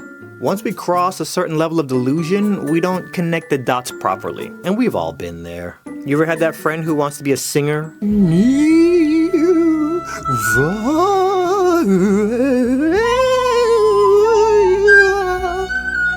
Or a rapper, you know, you want to be supportive. Cash Money Records taking over for the 9 and the 2000s. So yeah, delusions are basically having beliefs that contradict reality. But let's talk about how delusions are actually solutions. Y'all ever heard about Steve Jobs' reality distortion field? It's a theory that you can convince people of any idea. Any of y'all remember how Apple used to be whack? Nobody was buying Mac anything. Fast forward to a line wrapped around the block of people waiting to give Apple their $600 like, shut up and take my money! Steve Jobs was the king of the Lulu being the Salulu in the best possible way. He looked at glass and metal and basically saw the future. It's like being at a party and you're dancing to music that only you can hear and everybody's looking at you like you're crazy. Then the beat drops and then everybody suddenly hears the music and now you're the life of the party. Success is basically making everybody see what you see in your mind. Here's a secret sauce. The magic trick is alignment. You gotta make your delusion align with reality. And when you do that right, you start getting those iPod ideas. So the next time somebody calls you delusional, they're probably right. But now, you gotta make your delusion align with reality. And when you do that right, that's how you make the Lulu, the new Salulu. Shout out to the friends out there who just ignore text messages. I'm not that annoying person on your phone who's always like, hi, I know I'm the one that's always initiating text. No, I text with a purpose. Hey, what time's the party tonight? Hey, we still on for tomorrow? Yo, sorry for making out with your sister. Is we still cool? When those are the kind of texts I send you, and you hit me with the R or the I, That's freaking annoying. It's not like we don't have our phones on us all day long and check it every 5 minutes. And why come every time we hang out, you glued to your phone texting other people? Do you think this is a game? Ain't nobody logged into PlayStation Network. So don't be looking all confused when I pull a you on you. You hit me up like, yo, what time is the party? And then I hit you with the... Don't be looking all confused. Do unto others as you would have them do unto you. That's biblical. Texting is serious. It's in the Bible. And something else that's starting to bother me now is when your POI doesn't check your Snap story and you'll be looking sexy AF. You think I always be looking this sexy? Laying around my house on a Thursday? Nope. You think I exfoliated my lips for Andrew? Nope. The one person you want to check the story, guess who doesn't check it? Some random little kid named Arash from a third world country will randomly add you and check your story, and he don't even have internet. This ain't a game. Ain't no Xbox achievements up in this piece. I can tell by this video that this is the annoying guy you give your phone number to and instantly regret it. I'm not that dude. We've all had that person we've given our number to, and within seconds, we're like, ah, dang it. What was I thinking? Make sure you're not that annoying dude. And what's up with those friends that make plans to you like, oh my God, I'm gonna be in town tomorrow, let's hang out. Tomorrow comes, and I don't hear Jack or Jill. Then I look at Snapchat, and you chilling with Homer Simpson up in Universal. And look at Instagram, and you running from baby dinosaurs in Jurassic Park. This is not a game. And one more thing that just is when you text somebody, and they hit you with the I or the R, and then they go and text back in the group chat that you're in. I love when they realize, like, oh crap, you're in here too. And then they go and text you back right after they text the group. Hey girl, I don't got time for your nonsense. I already deleted you off my MySpace top 8. Next person that does that, I'm gonna 6-2-3 you right in the temple. You ever been dragon punched in the Adam's apple? You bout to. Just cause I do YouTube don't mean nothing. Everybody in here could get it. Don't try to act like y'all don't already know I'm from the streets. I'm done. But if I text you or we make plans, act right or go night-night. I might be going through a breakup right now. You might be going through a breakup right now. Somebody you know might be going through a breakup right now. And I don't know if anybody CC'd you on the email, but they suck. Let me tell you my problem. My problem is I can't stop thinking about it. I'm thinking about it while I'm at work, while I'm at school, while I'm trying to do homework. What are they doing? Who are they with? What are they doing with whoever they're with? I don't understand how breakups lead to the loss of appetite. And I lose sleep. Eating and sleeping are my favorite two things. That's why I hate breakups so much. And the other thing that sucks too is every time you turn on the radio, they're playing some song that reminds you that you just broke up. You used to call me, I'm a sad, like, Hotline Bling, Where Are You Now? They're even playing Justin Timberlake, Cry Me a River. Like, that song hasn't played in 97 years, but because you're going through a breakup, guess what? It's playing. And speaking of Justin Timberlake, even NSYNC broke up. It doesn't even have to be a boyfriend or girlfriend, like even best friends break up. And you know, best friend breakups can be just as devastating as boyfriend-girlfriend breakups. I've been there too. I feel like you feel on the inside. We are literally out of milk. And what really sucks for me when I break up with a girl, my biggest turn on is how a girl acts. The kind of personalities that attract me is like, you don't find those kind of girls all the time. So when I break up with a girl, I get really upset because like it's gonna take me like 5 years to find another girl that has a personality as good as yours, if not better. I dated this one girl who had a great personality, but she had these like weird pet peeves and she would always threaten to break up with me. True story, one time she told me, if you ever fart in front of me, it is over. Done, finito. It would make perfect sense if we were in the 5th grade and she made that rule, but we're young adults here. I was driving down the street, girlfriend's in the car with me, out of the blue random, dead quiet, and all of a sudden I hear, and I look over and I was like, yo, I gotta dump you now. I had to like burn my car after she got out. Also, something else, there's those times where you break up with somebody. Sometimes you get that urge to just want to run out and hook up with a bunch of people. Don't do that. That's the easy button. Anybody can go do that. I hate the whole breakup process, that whole healing, and you know you're gonna be sad and go through all that. But one thing I want to say, guys, it's never okay to cut or self-harm. Don't do that either. I know a guy who got dumped and was literally staring down the barrel of a gun, super sad and depressed over this girl. Fast forward a few years, the dude is so happy and so successful, he's wiping his butt now with like $100 bills. So, IJS. Trust me, you're gonna get over this person. I'm gonna keep it 100, guys. When I'm in a relationship, I try to be the best possible boyfriend I can be. And if that relationship goes bad, I try to be the best possible ex-boyfriend I can be. Try that out. I don't think a lot of people spend time thinking about being a good ex. All right, I'm done. I love y'all's faces. Breakups suck. And I'm out. We've all had that class where we go to the class and there's another student in the class that we kind of have the hots for. And fellas, according to society, it's our job to make the first move. So it gets a little difficult if that person is sitting on the other end of the world. And ladies, I know you guys struggle too. Like, how are you gonna make yourself stand out to that hot guy in the back of the class when you have to go through the cheerleader and the random big booty chick and that curvaceous Latina that sits directly in front of him? And he's not gonna notice you over there twirling your hair with that voluptuous booty all up in his grill. My first hickey actually came from a girl I met in class. So there's this college here in Orlando called Valencia. I'm sitting in the back row of the class and I'm right by the door. So it's me, empty seat, and door. I'm sitting in my chair and all of a sudden I hear like a lot of shuffling. I look to my right, this girl rushes into the class. Now this girl sat down so fast, whoosh, you get a huge gust of her fragrance. I know this has happened to some of you guys. Somebody walks past you and you get a gust of what they smell like a few seconds later, and I just got weak. Like, I want to tell you guys what this fragrance is, but if it ever got out, that probably would not be a good look for me. Girls would just have too much power over me. I had this class Monday, Wednesday, Friday. Wednesday comes along, sitting there, and all of a sudden I hear, but 5 seconds later, whoosh, huge gust of that demon scent all up in my right nostril. I'm like gripping the desk with both my hands and my toes are curling in my shoes. Friday comes along, okay? We only have 10 minutes of class left. Then, whoosh! And that delicious fragrance was all up in my breathing peripherals. I couldn't take it anymore, all right? Class ends, and hand on a stack of Bible apps, this is exactly what happens. This girl walks onto the hallway, I walk out after her, I tap her on her shoulder. Hey. Not to be rude or anything, I don't know you, you don't know me, you come in late every single day. I'm fine with that.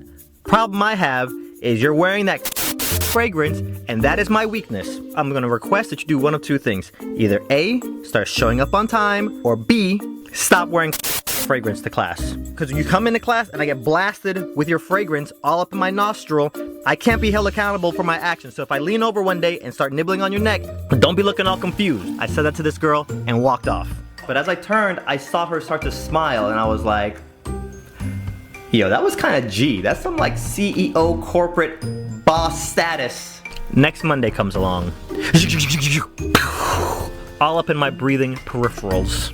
And this girl is looking forward and she's fighting back this big old grin on her face. And I'm just like, this little minx. Bunk this. This girl thinks this is a game. This is not a game. This is real life.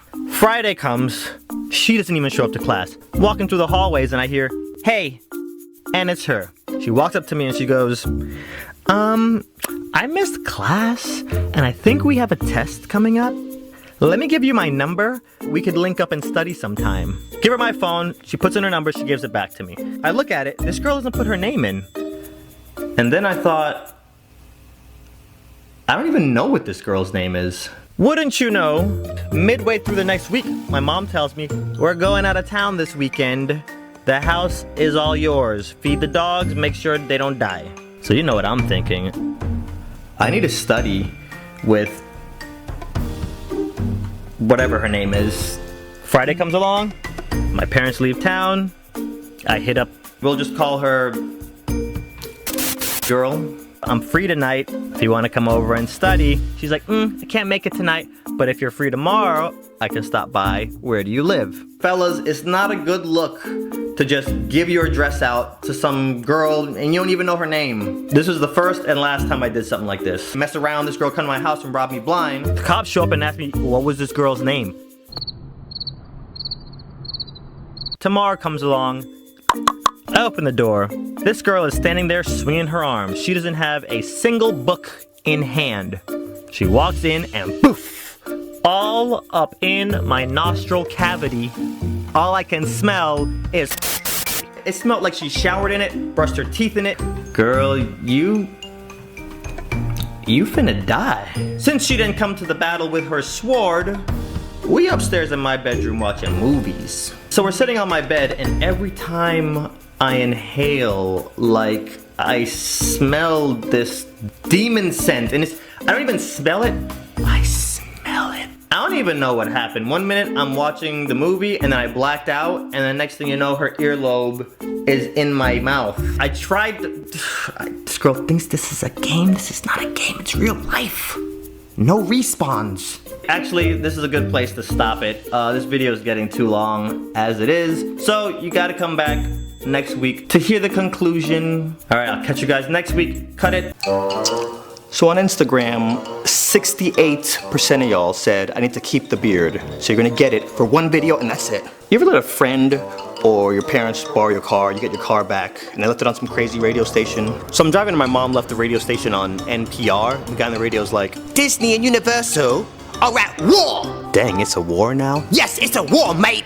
I don't know if you've been paying attention, right? But everything is about lands. Harry Potter land, Star Wars land, everything's a land because they're at war. But the good thing is, the person who wins the war is the consumer. Me and you, mate. Word? Word! When I worked at the studio, whenever I was greeter spot, I would just sit there thinking about all these crazy ideas for rides, because low-key, mid-key, high-key, I wanted to be an Imagineer. So it should be pretty clear what team I'm on, but Universal, let me holler at y'all real quick. I hear y'all partnered with Nintendo for Nintendo World or Nintendo Land, but if y'all don't have a 12-player interactive virtual reality Mario Kart of some sort planned, you're already sitting on a big fat L. Go all out. You need to have wind machines. When you throw an item, you physically have to use your hands to throw. If somebody throws a banana at you, I wanna feel it all over my face, nom nom nom. And it'll be a different ride every time, full interaction, and that's how you gotta approach rides nowadays. Universal, you can't just approach things like how you did back in the 80s, okay? Audiences are more advanced now. Here's some more advice, Universal. Stop trying to be Disney. Do some stuff that they can't do. Game of Thrones land. Just throw that, you can have that one for free. You have to add a little bit of danger. Have a ride that when you get on it, you can actually die. In the gift shop, you can have a shirt that says, I survived the Game of Thrones ride. These crackheads will buy it. Also, Disney, Universal, I don't know if you noticed, but you got a problem that's starting and it's getting kind of out of hand. People skipping, like, galore. Walking through the line like, oh, yeah, excuse me. I see you guys right up there. No, excuse me. I see you. And it's mostly foreigners, no tea, no shade. Anybody caught skipping in Game of Thrones land, they grab you, strip you naked, and make you walk the walk of atonement. Shame. Shame. Universal, if you want to win the war, you gotta make these money moves. Alright, Disney, let me holler at y'all real quick. I mean, y'all are doing great, but I have some quick little notes. Alright, you guys are great at taking people and putting them into worlds they couldn't otherwise get into. That's why you have all these girls with annual passes calling up everybody like, let's go to Disney! Every single day. Let me just put something on your plate. I know it's a little bit outside of the box, okay? Sidekicks. Flounder, Abu, Olaf, Baby Yoda. Okay, follow me around the room with this. Sidekicks that you can take home. When you leave the park, you don't have to leave the park, you take it home with you. I don't know how y'all would do this. Y'all can't expect me to come up with all the ideas, but y'all figure it out. Maybe the sidekicks can go bad. Maybe they have hoarders out there. If you collect too many sidekicks, they orchestrate a prison break like they did in Toy Story 3. Alright guys, the tunnel is done. At midnight, we're busting out of here. But what about Timon and Pumbaa? Forget about them. It's every man for himself. Or, imagine if you go to sleep and you have a bad dream. You know like how Kylo Ren had a bad dream and Luke could sense it? And he's like, try to kill him? Imagine if you buy a Baby Yoda, take him home, have a bad dream, and you gotta wake up and fight Baby Yoda.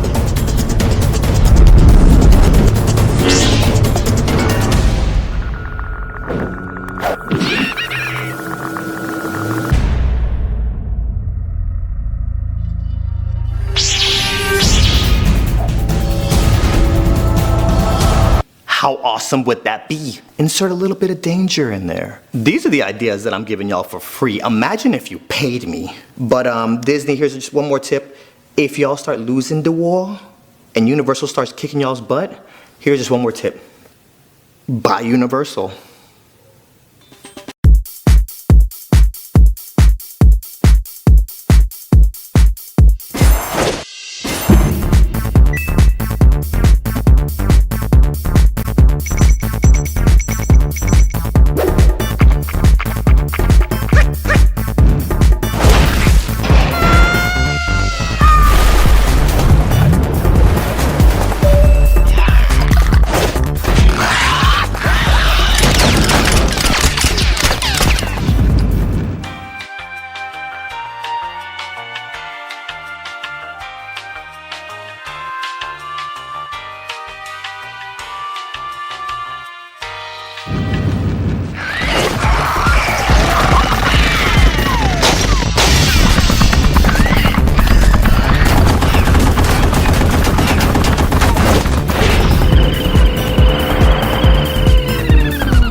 female friends hit me up and they tell me these stories about how they flirted their way out of speeding tickets. And I hear these stories often. And if you're a guy watching this video, you can probably relate to me when I say, I don't get chances to flirt when I get pulled over. Plus I'm black. Ain't no flirting out of nothing. I get a call from my friend Wendy one day, and I'm just gonna say this about Wendy.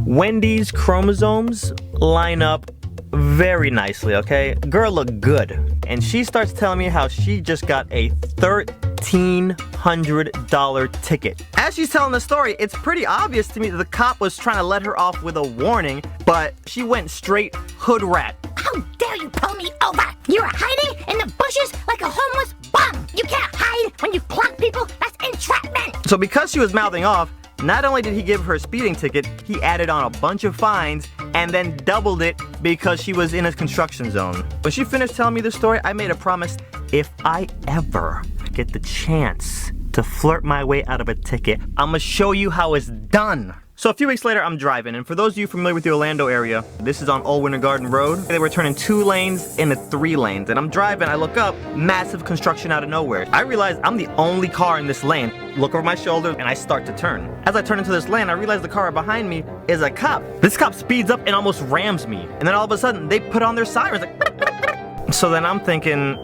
what the heck did I do? Like, what was I supposed to crash back there? Like, why are you even trying to pull me over right now? So now here's the picture. I'm in the only lane available, stuck in traffic. This cop is behind me going crazy on the sirens like this is Coachella or Ultrafest. And a bunch of cones and construction to my right. I can't go anywhere. And I'm sitting in the car, kind of just staring through the front window, thinking to myself, there's no way this cop wants me to pull over right here in the middle of the lane. Then I hear, pull over now! Right now!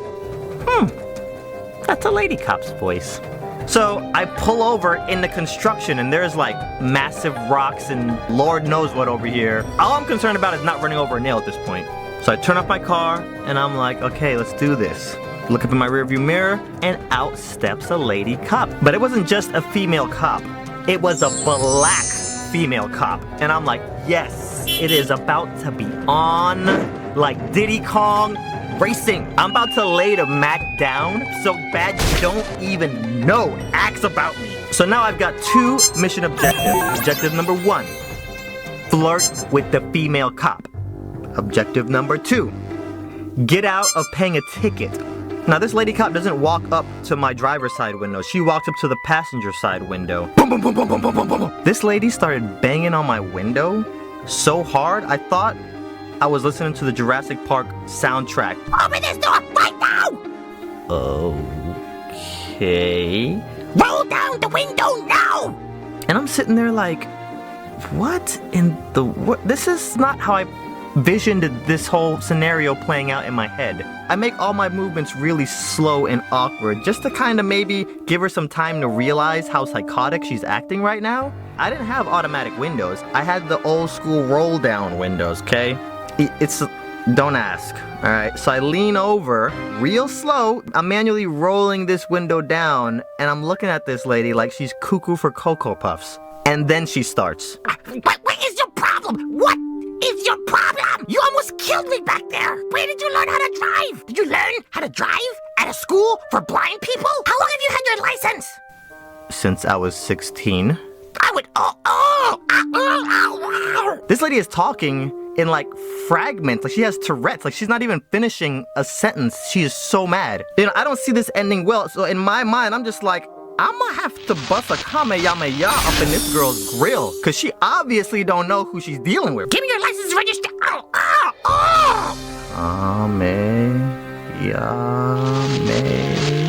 And it's at this point that I add a 3rd mission objective to my list. Don't get shot, cause this lady is about 10 seconds away from grabbing her gun, popping some caps off my car, and then claiming self-defense. I would write you the biggest ticket I've ever written in my life if I was not in a rush. Oh, you are so lucky right now. You are so lucky right now. Now, I've joked about the Street Fighter bonus stage in the past, but for the first time, I'm fearful I'm about to be on the receiving end of that, because all I'm waiting for is some random dude to drive by and then yell out, "Round 1, fight!" And this lady goes ballistic.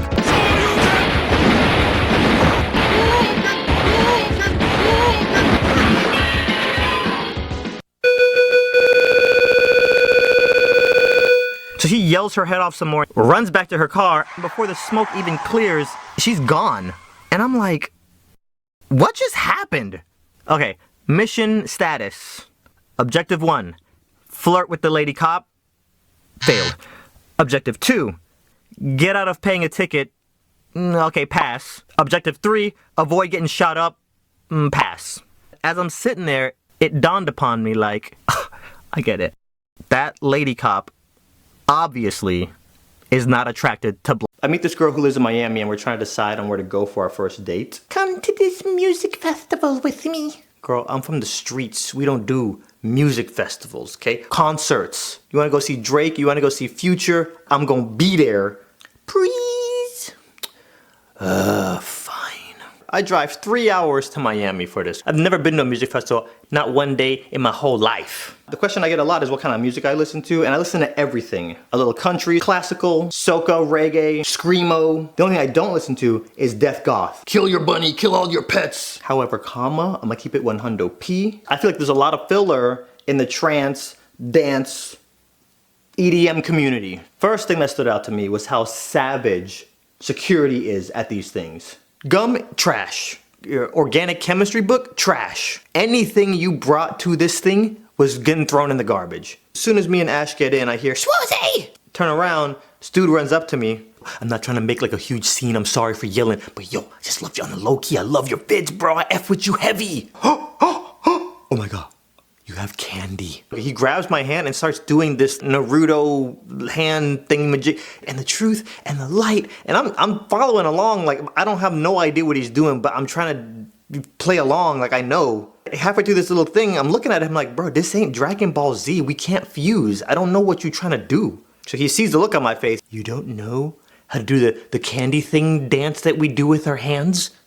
Nah, player, I'm very confused. So we do the finger dance. He takes my bracelet and he leaves. Ash, that was one of my favorite bracelets. You can just run up and steal bracelets from people? Yeah, well, you wear bracelets here and it's a whole thing. You can like exchange it and they call it candy and whatever. And for any of you guys who have never been to a music festival, it's just a bunch of DJs on big stages and you go to each DJ and you listen to their set. So we go over to this first DJ. I love house, EDM, trap. I love it all, right? But this DJ sucked. We're over there and all you hear is like for a good 15 minutes. And then it'll change to like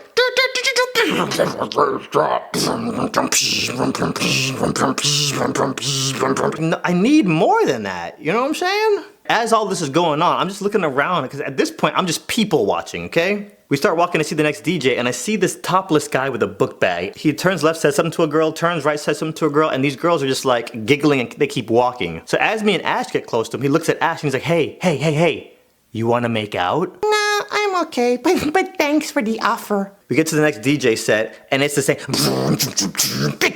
Chicken biscuits. And half these DJs up there look like they're just pressing play. That DJ did play one good song that he turned me on to. It was this Tetris remix. And now we gotta talk about food because that's a whole nother lituation in itself. It's $20 for a burrito and $15 for a Red Bull. This is like elementary school cafeteria quality food. So now me and Ash are sitting in the grass like peasants eating this $55 slice of pizza. I'm not gonna lie, Ash is a pretty girl, so guys are constantly coming over and just talking to us.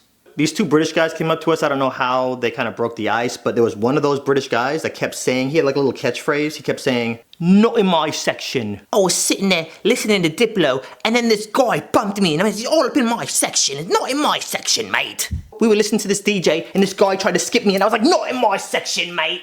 So we finished eating, and like, okay, we'll stay out of your section, bye. We start walking to the next set, and Ash goes, okay, we're gonna go see Benny Benassi. Guard your phone, because people be stealing phones. Ash takes me to the next DJ, and it's Benny Benassi. I didn't even know he was gonna be here, but I love satisfaction. We get there, he's doing his set, so then he stops and he's like, that's it, thanks for coming out, guys, bye! So as he's walking away, everybody's like, one more song! One more song! He puts his hand to his ear like, one more? You want me to do one more? Okay! And then everybody starts chanting, Satisfaction! This man doesn't play, he plays some random song, not Satisfaction. Y'all, I was done. I stood here for an hour to listen to you play license-free music from pawn5.com, bro. I'm out. Right, it's starting to get dark. We're gonna go see the next DJ. This guy runs up to me, starts waving his fingers in my face. He's got like the glowing fingertips. He's like, and he runs up to the next person and starts waving his fingers. And I'm like, Ash, what was that guy doing? Well, when you're really high and people do that to you, it looks really cool. How you know? You know that feeling you get when you're out and you're being social and that voice in your head is just like, go home now, drop everything and just go home? Yeah, that voice is starting to jump up in my head. Like my feet are hurting, my back hurt, everything hurts. I turn to Ash, I'm ready to go. One more set. We just said one more set and then we can go. We're at this last DJ set and I swallow. It looks like this dude is just turning the same knob.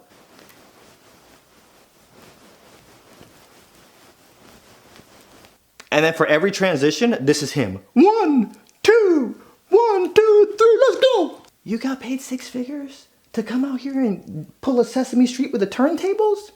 Word. Y'all, I didn't have a good time.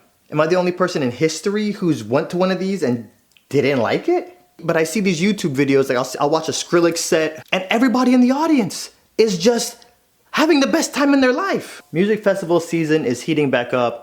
I told this story recently to one of my friends and they were like, bro, you did music festivals all wrong. You gotta come back with me now. So apparently I've signed myself up for round 2 of this nonsense. So stay tuned for more. Back to you in the studio, Bob. Any of y'all ever get anxiety? I think anxiety and panic attacks is your spidey senses going off, or like internal smoke detectors. Something's wrong, I smell it, something's wrong. For me, mostly, it's girls. Pretty much every girl I've dated has given me anxiety. And a lot of times, it's when they have that guy friend who blatantly shows that they like my girl, but she wanna act oblivious about it. And we'll like hang out with the dude all the time, stay at his house till like 3 o'clock in the morning. Yo, not for nothing, but I think your boy Christian, low frequency likes you. What are you talking about? You don't think it's kinda suspicious that he bought you a $200 gift card for Victoria's Secret? Relax. It's my birthday present, he said. Your birthday's not for another 5 months. Adonda, you're being ridiculous. Anyways, let me call you back. I'm at the spa with Christian. We're about to get couples massages. You know what makes me real paranoid when I have a girlfriend? These rap songs? For whatever reason, these dudes love saying, yo, I smashed your girl. So, any future girlfriends, if I ever call you and leave you a voicemail like, where you at? Why you ain't pick up the phone? Is Gucci Man over there?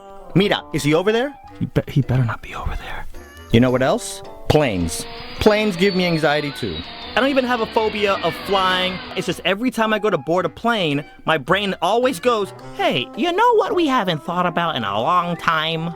Final Destination. Or Lost, the first episode when the plane crashed and rips in 2. Or Castaway. Wilson! Anyways, I'm sure we'll be fine though. Do not let there be turbulence. Hit one bump, boom. That's it. We're all dead. It's all over. Lord Jesus, take the wheel and my life. I'm coming, Jesus. You know what else? Weed. That's part of the reason I don't smoke it. You know, I tried it a few times back when all the hip hoppers were always putting it in their songs. They don't do it so much anymore, right? So I was like, let me try it. I stopped. That junk would make me so paranoid and give me anxiety. Up until this year, it was illegal in Orlando. So I'd be sitting at my friend's house, be passing the weed around, and I'd be like, guys, nobody freak out. There's a DirecTV van outside. Jonathan, did you call for satellite repair? It's a cop. It's an undercover cop. Who snitched? Oh my God, I'm going to jail. I can't breathe. Okay, which one of y'all snitched? Harry, was it you? Don't try to act like you don't know what snitches get. Plus, I have a bunch of friends who like to do this thing where they don't think their thoughts through to conclusions. See, all my female friends love puppies and just dogs in general. Me and all my friends will be in the car, right? Everybody in the car doesn't smoke weed except for the person in the passenger seat who is a known weed smoker and always has weed on them. But my lady friends will be in the car, we'll be at a gas station, they'll look over, see a police car and the word K9 on the side and they'll be like, oh, run over to the police car. Oh my God, officer, roll in the window, officer. I saw K9 written on your door. Is there a dog in here? You wanna pet him? Yes, please. Oh my God, please. Oh my God. I just cry whenever I see a dog because I don't know what else to do. Bring the dog back to the car. This is a drug sniffing dog. Dog be looking at us like, I know. Yeah, my life is one big ball of anxiety waiting to happen. 15 years, and they have their little pen, and they've met their boyfriend or girlfriend there, and they're getting married on property, and it's a whole Disney-themed wedding. Yeah, you got those people there. You got the people that take their job too seriously. You have the costume and the non-costume. You got the non-costume people, they're smiling all the time, they're just a little bit awkward to be around. And then you have the costume people who believe they are those Disney characters. Kids are sitting on a bench somewhere, you know, drinking a soda, and they'll run up and slap the drink out of the kids' hands like, kids, quick, come on! I just stole this loaf of bread from the marketplace because I'm poor. And guess what? You're poor too. Sultan's guards are coming. Let's run. Let's sing a song while we run. Gotta keep one jump ahead of the lawmen. I never had a problem working with those people. Okay, then you got the people like me who would show up to work on time, clock in, do their job, clock out, not cause any problems. And I love working with people like me because I'm awesome. Now the people I didn't like working with, the snitches. And Disney snitches are the worst. Their sole objective when they come to work is to pretty much just rat and snitch on everybody else. They think they're like spies. In reality, they're coming to work and they're jumping into their 1984 Honda Civic, but in their mind, they're in an Aston Martin cruising in an MI6, like they're a 00 agent and they work for British Secret Intelligence. There was one day I went into work and they put me outside of my ride and I was not in the best of moods to be all smiley. And in the corner of my eye, I see the other greeter standing there and he's just there tapping his foot. You know, he's staring at me with his hands on his hips like, oh. He thinks he's all slick. I see him go over to the phone. 2 minutes later, a manager shows up. Anyways, I got reprimanded that day and I'm like, dude, you're 38. Why are you ratting on some 16-year-old? Like, really, man, come on. But oh, don't get me started on the managers over there, okay? I can't talk for other Disney parks, but the managers at MGM in my section, oh, wow. Okay, so we had 5 managers, and they would rotate every week, and 4 out of those 5 managers hated my guts. One of them was black, and you'd figured the one black guy would be the one that liked me. No. The black guy hated me the most. See, you can't give some black people power. We're your best friend until you hand us that clipboard. And then as soon as we get that clipboard, all of a sudden we think in our own minds we're Lion-O, Lord of the Thundercats, and we rule over all of Third Earth and Thundera. Like, you can't give some black people that clipboard. Now, the managers didn't start off harassing me. Like, this happened about 6 months in, and everything was magical at first. Like, at orientation, that was probably the best orientation I've ever had for any of my jobs ever. Like, they group all the new people up, they let you skip the lines, and we all go on rides together. You play team building games with your whole group, and it's like they seal the deal with free food. One thing I will say, Disney has the best employee food anywhere. It's pretty much the same thing they feed the guests, but it's like 70% off. And I can't speak for anybody else, but if you ever want me to do something, doesn't matter how crazy it is, take me out and give me free food. If that orientation lady would have sat down next, I probably shouldn't even say this on this video, but anyways, if that orientation lady would have sat down next to me and leaned over and whispered like all quiet, like, Adonde, we're glad you're having a good time. Welcome to the team, but we need you to kidnap the Prime Minister of Australia's daughter tonight. I would have looked up at her like, yo, get me on a plane now. Forget Inception and we have to go 4 layers deep and plant a little idea of seed like a parasite. No. If you want me to do anything, bump all that. Just like take me to P.F. Chang's and buy me like $200 worth of food. Disney knows what they're doing, but they kind of brainwash their employees, and it's not a natural thing. I mean, to smile for 8 hours a day, every day, and listen to that same every single day, your eye starts to twitch. And you start to like tick, like you get these weird little ticks. There's gonna be some side effects. Same way there's side effects with Viagra, you know, like if your excitement lasts for more than 14 days, please consult a physician. See, those kind of side effects, like they warn you about. But at Disney, they never warn you about the side effects. Disney employees, they snap. And you never see the ones that snap because it's always when you go to lunch break, you raise your hand to clock out, and then something psychologically fires in your mind. And you just turn into a zombie and you just keep walking to the parking lot and just jump in their car and just go. You should never come back. I snapped. And you just become self-aware, you know, you want to stop working, but you just figure, So what do? I start showing up late on purpose.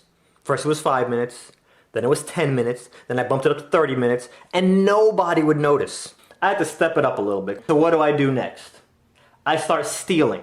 And I didn't want to steal anything too crazy. Like, I didn't want to get in any serious trouble. So what do I steal? Okay. First I started stealing pencils. I'm Disney brainwashed, you know what I'm saying? So like stealing pencils is a big deal. And obviously nobody noticed. So what do I start stealing? In front of the Indiana Jones show, we have the magnetic clipboard that we post the times. Yeah, no more 8:30 shows. I stole all the 8:30 show magnets. I don't know what came over me. I was just standing there, I was like, boom, you're coming with me. Thug life, baby. Okay, get on my level. And then one night, you know, my shift is over, I'm about to go home, and then some random manager from a completely other section of the park comes up to me, he's like, hey, kid, what's your name tag say?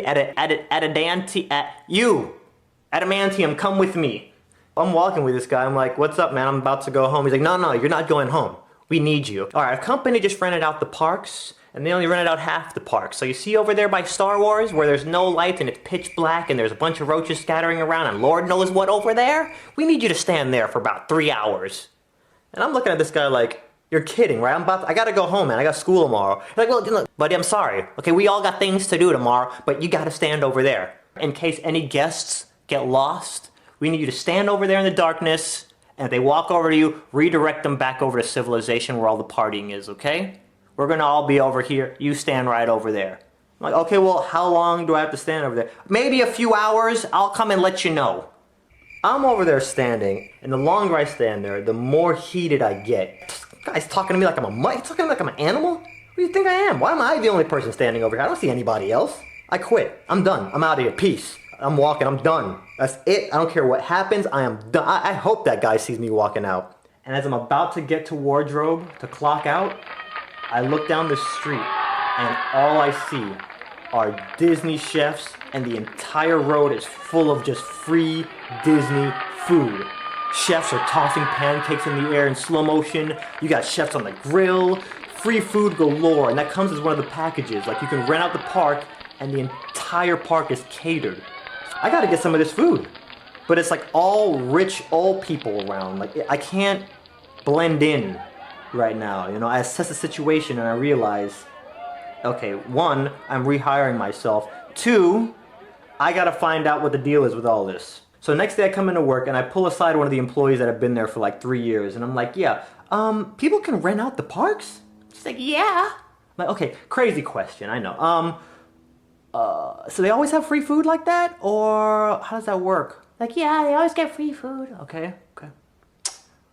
Crazy question. I mean, what if an employee, like, got caught sneaking in and trying to eat some of the free food? I know that's crazy, right? And she looked at me and she was like, termination on the spot. okay, that's how I'm going out. I'm going out in an orchestra of bacon, sausage, and eggs. So about a month later, another group rents out the park.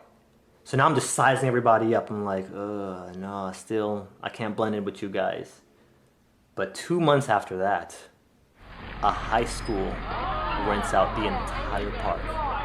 And we only have 2 shows at Indiana Jones that night. So I'm telling myself, this is it. This is it. We do our 2 shows, and the instant that second show ends, I'm like, pew! Like I ninja. Like I'm hopping from rooftops on the Disney rides to get to wardrobe. I change, and now my new mission is, how do I get back wearing civilian clothing without any security seeing you? I spent too many hours playing Metal Gear Solid. Hideo Kojima, do not fail me now, okay? I'm leaning up against walls. I'm in bushes. I have the little cardboard box that I'm creeping around in. You know, in the security walk. You ain't gonna hear that. I make it back out there. I grab a plate and it's like hamburgers, chicken, pasta. I'm eating French toast for no reason. They have seafood, steak, ribs, Pillsbury Doughboy is like doing cartwheels in the background like hee hee hee hee. They have fish, they have everything. They have gummy berry juice. You know, from the cartoon, the potion that they drink, they have the real gummy berry juice there. I ate so much food. Oh my gosh. I showed them. My kids might be obese because of some of the stuff that I did that night. And then I realized, like, crap, I don't want to be the one kid that's running around by himself eating all this food, so I gotta blend in. So I look around and I find these group of kids, and I just kind of chameleon my way into their little clique. Next thing you know, me and my new BFFs, we're going on all the rides together. It was one of the best nights of my life. They never caught me. They never found out about it yet. Who here remembers Blockbuster Video? I know a lot of y'all have heard about it. For those of y'all who have never been inside a Blockbuster, you go in, they have all your favorite movies, all your favorite video games. They had candy and popcorn. For anybody that remembers going in as a kid, they will tell you it was a good experience. It just made you feel good. When you hear mom say, "We're going to Blockbuster!" your reactions, I was like, "Ah!" Whenever they had a new release, it would cover the entire wall, and it was always sold out. Imagine going to Netflix and typing in a show or a movie you want to watch, and then Netflix is like, "Nah, fam." And some of y'all young bloods don't know nothing about that life. But you know what else was awesome about the whole Blockbuster experience? When you got your own Blockbuster card. Like, that's a big deal. You're not even supposed to be able to get one until you're 13, but my mom like forged the document and like made a fake passport for me or something and got me one before I turned 13. Like, that was a moment in life. My friends would call me after I got my card like, "Donde, let's go play outside." Nah, fam, I'm a man. I'm about to go job hunting. I gotta start doing my taxes. Big montings. I'm out here making money moves, okay? Come holla at me. And to make matters even worser, my parents started giving me allowance around this time. It was $20 every 2 weeks. I felt like a millionaire. Like, y'all couldn't tell me nothing. I would just jump on my bike and drive down to Blockbuster because I don't need my mom to drive me no more because I'm a man now. And then one day, out of the blue random, they added an anime section. It was only like one tiny little corner, had like 15 movies, but I was shooketh. So the first anime I ever rent was Ninja Scroll, right? Take it to the register. The lady looks at the movie and looks at me and she goes, "Where's your mom?" Home, because I'm a man. Hold on 1 second. She looks at the computer, picks up the phone, and calls her. Hi, ma'am. I'm Stacy over at the Blockbuster in Metro West. Your son is trying to rent a movie that's PG-13. And he doesn't look 13 to me. So now I'm like, crap, my mom's gonna think that I'm over here trying to abuse my power and rent adult movies. Then I hear the girl go, Okay. That'll be $5.99. Yo, my mom is a G. So the next weekend comes along, guess where I'm at Friday night? Right back up in that anime section. So I walk over to the same lady from last week and I hand her Fist of the North Star, the movie. I just have to call your mother to get permission to rent this to you. Yes, ma'am, this is Stacy from Blockbuster in Metro West. Your son is here trying to rent a movie. It's a Japanimation movie. Okay.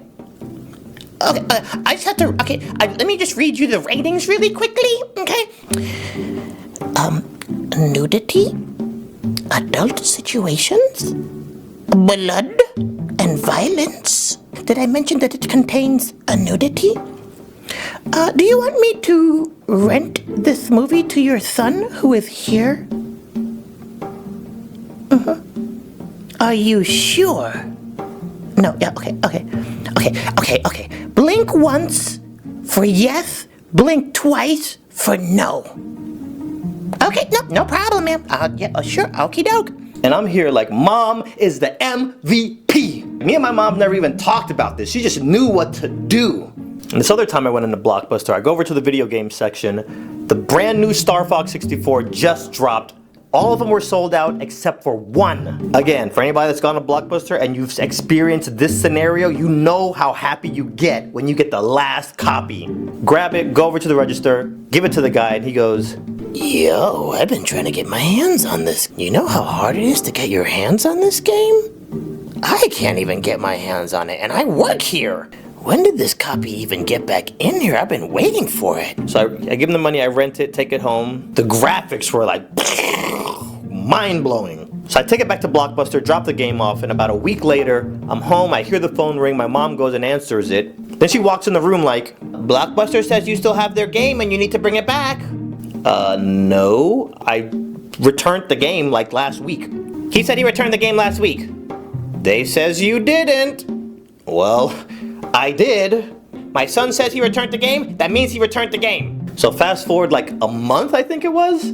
I'm home, I hear the phone ring, my mom answers, and she runs in the room.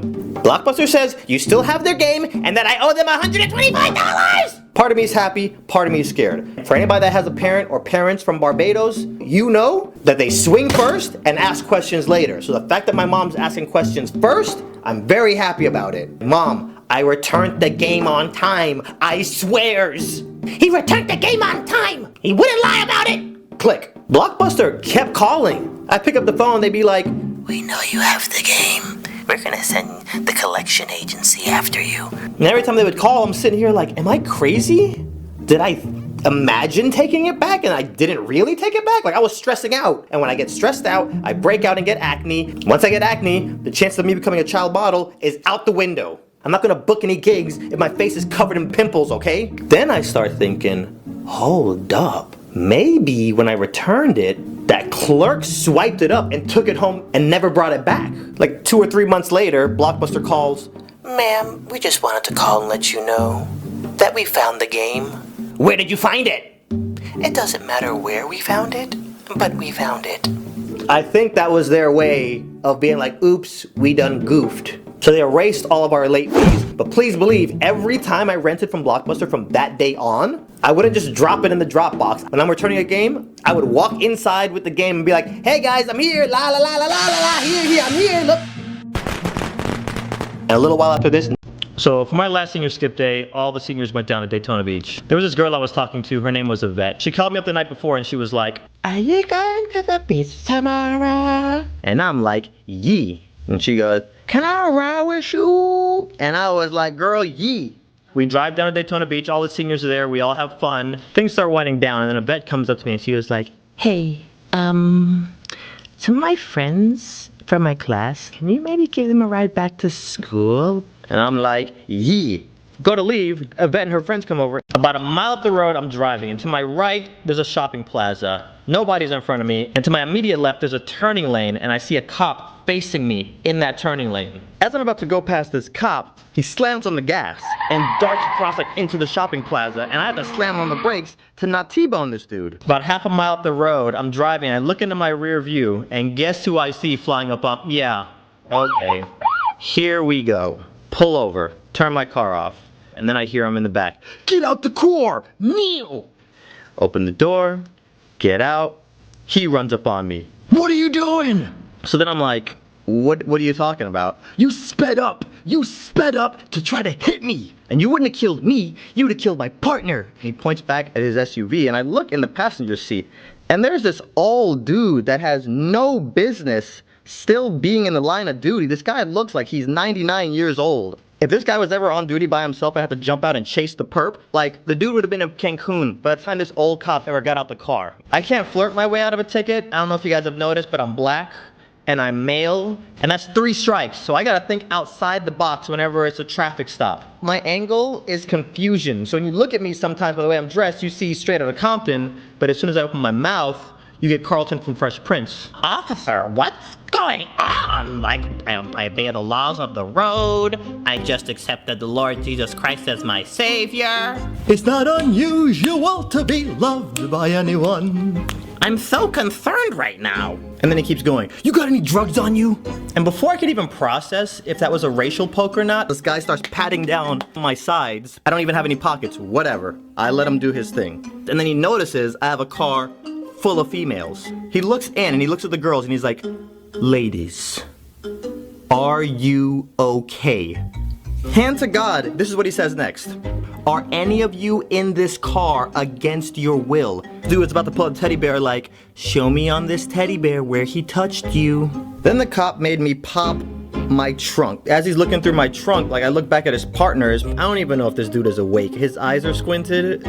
He's not moving, like, dude is probably dead. And I'm thinking to myself, we need to hurry this whole interaction up because if his partner dies from natural causes, he's gonna pin that on me somehow. Closes the trunk and he looks at me and he's like, listen, you need to learn how to drive before you kill yourself or somebody else around you, okay? Pull up to my high school, all the girls jump out. The next day, what I didn't realize is a bunch of people saw all these cute girls get in my car, and a bunch of people at school saw me drop these cute girls off. Rumor mill caught this. People in Spanish class were like, yo, bro, I heard you be hanging out with some bad chicks, yo. Let me get one, son. So for the last 3 weeks, a bunch of girls are giving me attention that never gave me attention ever because of some rumor. So long game, racial profiling cop 0, sWooZie 1.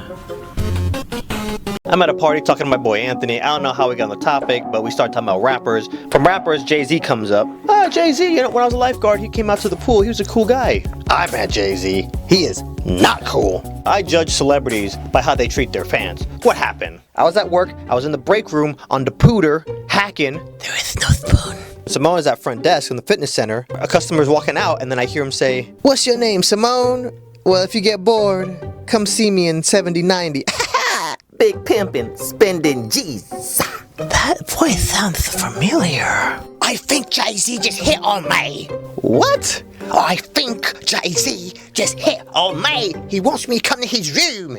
So I do a quick search of the manifesto. There is no spoon. And I look at the presidential suite. Boom. I know that's his alias. But I know Jay-Z is not staying here. I love this man. So I go outside to the pool. There you go right there. Is this real life? Or is it a fantasy? This is my moment. I need to go over there and spit some hot bars and launch my rap career or something. But I wasn't ready to meet him just yet. It wasn't the time. Go to the top of the slide, I'm up there. Jay-Z's down there for like a good hour. And not one person's coming up to me. He's starting to look a little sad. So I figured, let me kill 2 stones with 1 bird. I can test and see if he's a cool celebrity. And I'll make him feel a little good. Send somebody over to say, like, I appreciate you and everything you do for this country. Hey, little boy. Yeah. You know who Jay-Z is? No. He's famous. Oh my God. He's right over there. Oh my God, a famous person here. Oh my God. JB, I love you. Take the picture with the kid.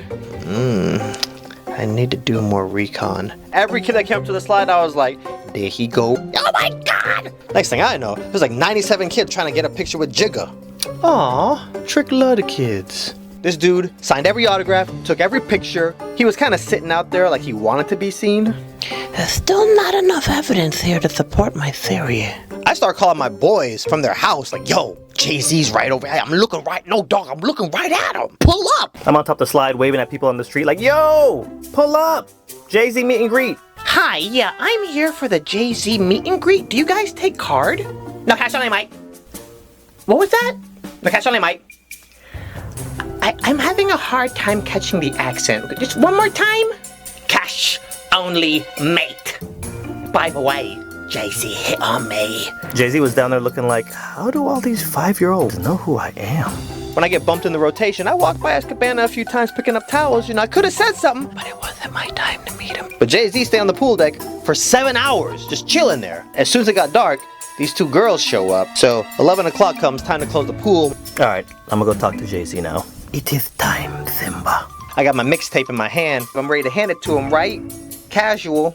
Jay-Z sees me coming over to his cabana to kick him out. He like taps the girls. They all go into the cabana. He turns around and looks at me and he goes and closes the drapes. Now I turn around to Marco, so Marco sees all this and he just goes, let's leave him in there. Man, I was gonna take a picture and flex on my ex. So yeah, I met him, but I didn't meet him. But anyways, yeah, what happened when you met him? Dog, I'm at this party, right? This thing is exclusive. This thing's so exclusive, it's just me and 14 other people. That's it. Then they say they got some special guests coming out. And then guess who walked up on the stage? Jay-Z? No, Beyonce. So you know me, and I'm looking at her, and she looking at me, and she's singing right to me, dog. Tonight, I'll be a naughty girl. I'm calling all my girls. And she stuck her hand out at me, and I grabbed it, and I kissed it. So then once Beyonce finished, I go to the bar to figure out how I'm gonna break up with my girlfriend so me and Beyonce could be together. And these black dudes just yoked me up. And these dudes was black.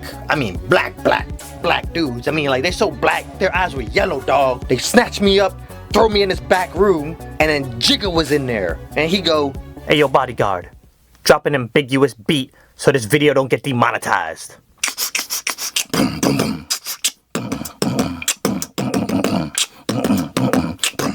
What you think you could F with me? Jigga what? Recognize Trick J to the Z. Jigga who? You just gonna run up in the club, son? And start disrespecting me? I don't even know what you talking about.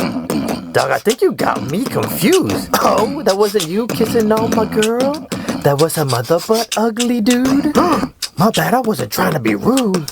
What should I have my boys do to you?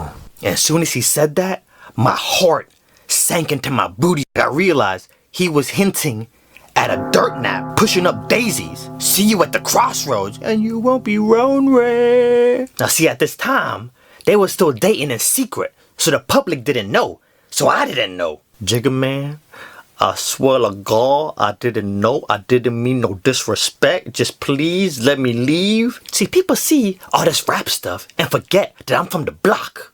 And what did he do? And what happened? He kicked me out the club. I don't see how you can hate from outside the club. You can't even get it.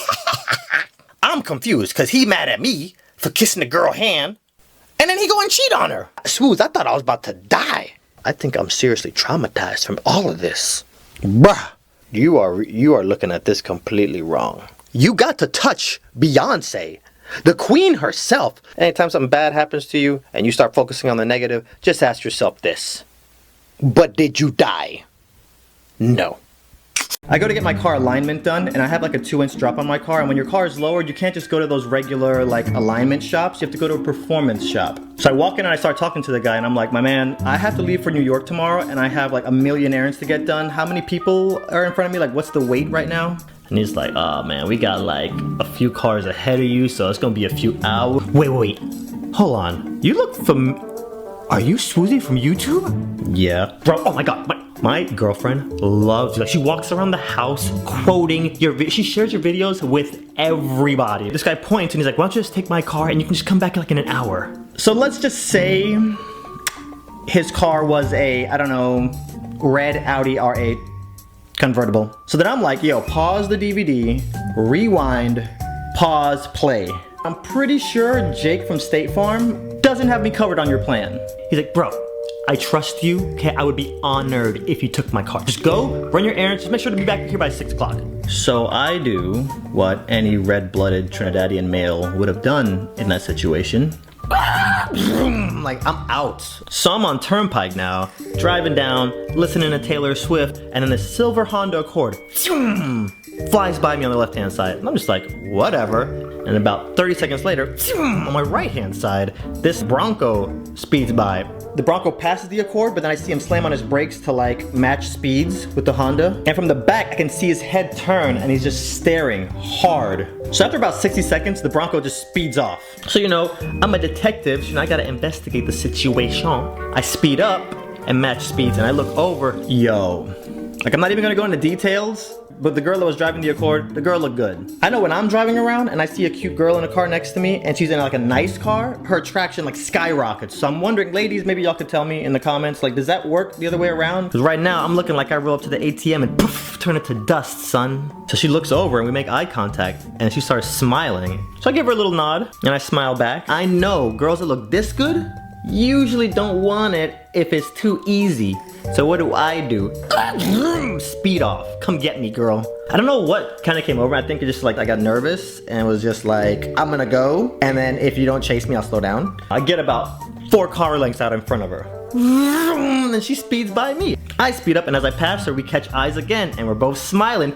I go off again. Look down at the speedometer, I'm doing 100. So now I'm about 2 car lengths ahead of her and I'm looking in my rearview mirror. Guess what I catch this girl doing? I see her looking in her rearview mirror and putting on lip gloss and like fixing her hair and stuff. And I'm just like, pause the DVD, rewind, pause, play. I see you back there trying to be my WCE right now. After she finishes fixing herself up, she starts speeding up again. I'm doing like 110. There's no cars around. So she catches up with me and we're side by side. And I'm looking at her, she's looking at me, we're smiling. She didn't chase after that Bronco.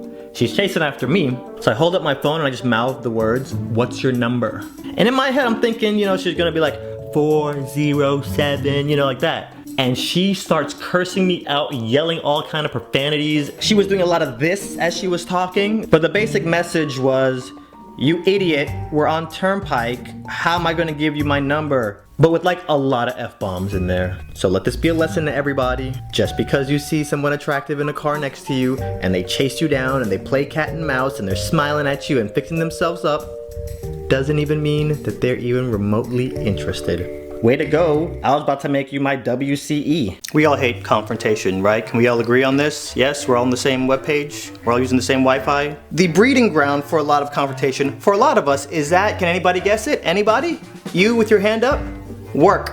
You got it. As some of you guys know, my last 9 to 5 was me lifeguarding at the Hard Rock Hotel. I worked at Hard Rock for 5+ years. I'm about to tell y'all about a scenario that would happen, and I would let it happen every single year. One day, I make up my mind that I'm gonna start conquering my fears. Confrontation was the first thing on the list that I decided I'm going to just not run from and embrace it and face it head on. If I have all these fears and I don't do anything about it, I'm just gonna live my life in fear. You secretly start to shift your behavior and your decisions to avoid this thing that you're afraid of. I make this decision during the summer, which is the busiest time for any lifeguard anywhere, even the lifeguards in Wisconsin. Hard Rock Hotel in Orlando is actually connected to Universal Studios, so we're walking distance from the parks. The problem that we started running into was guests would come out at the butt crack of dawn, lay out their towels, some sandcastle buckets, and maybe a shovel, and go off to the parks for 8 hours. When enough people do this, at 12 o'clock noon, the people who are actually trying to jump in the pool come outside,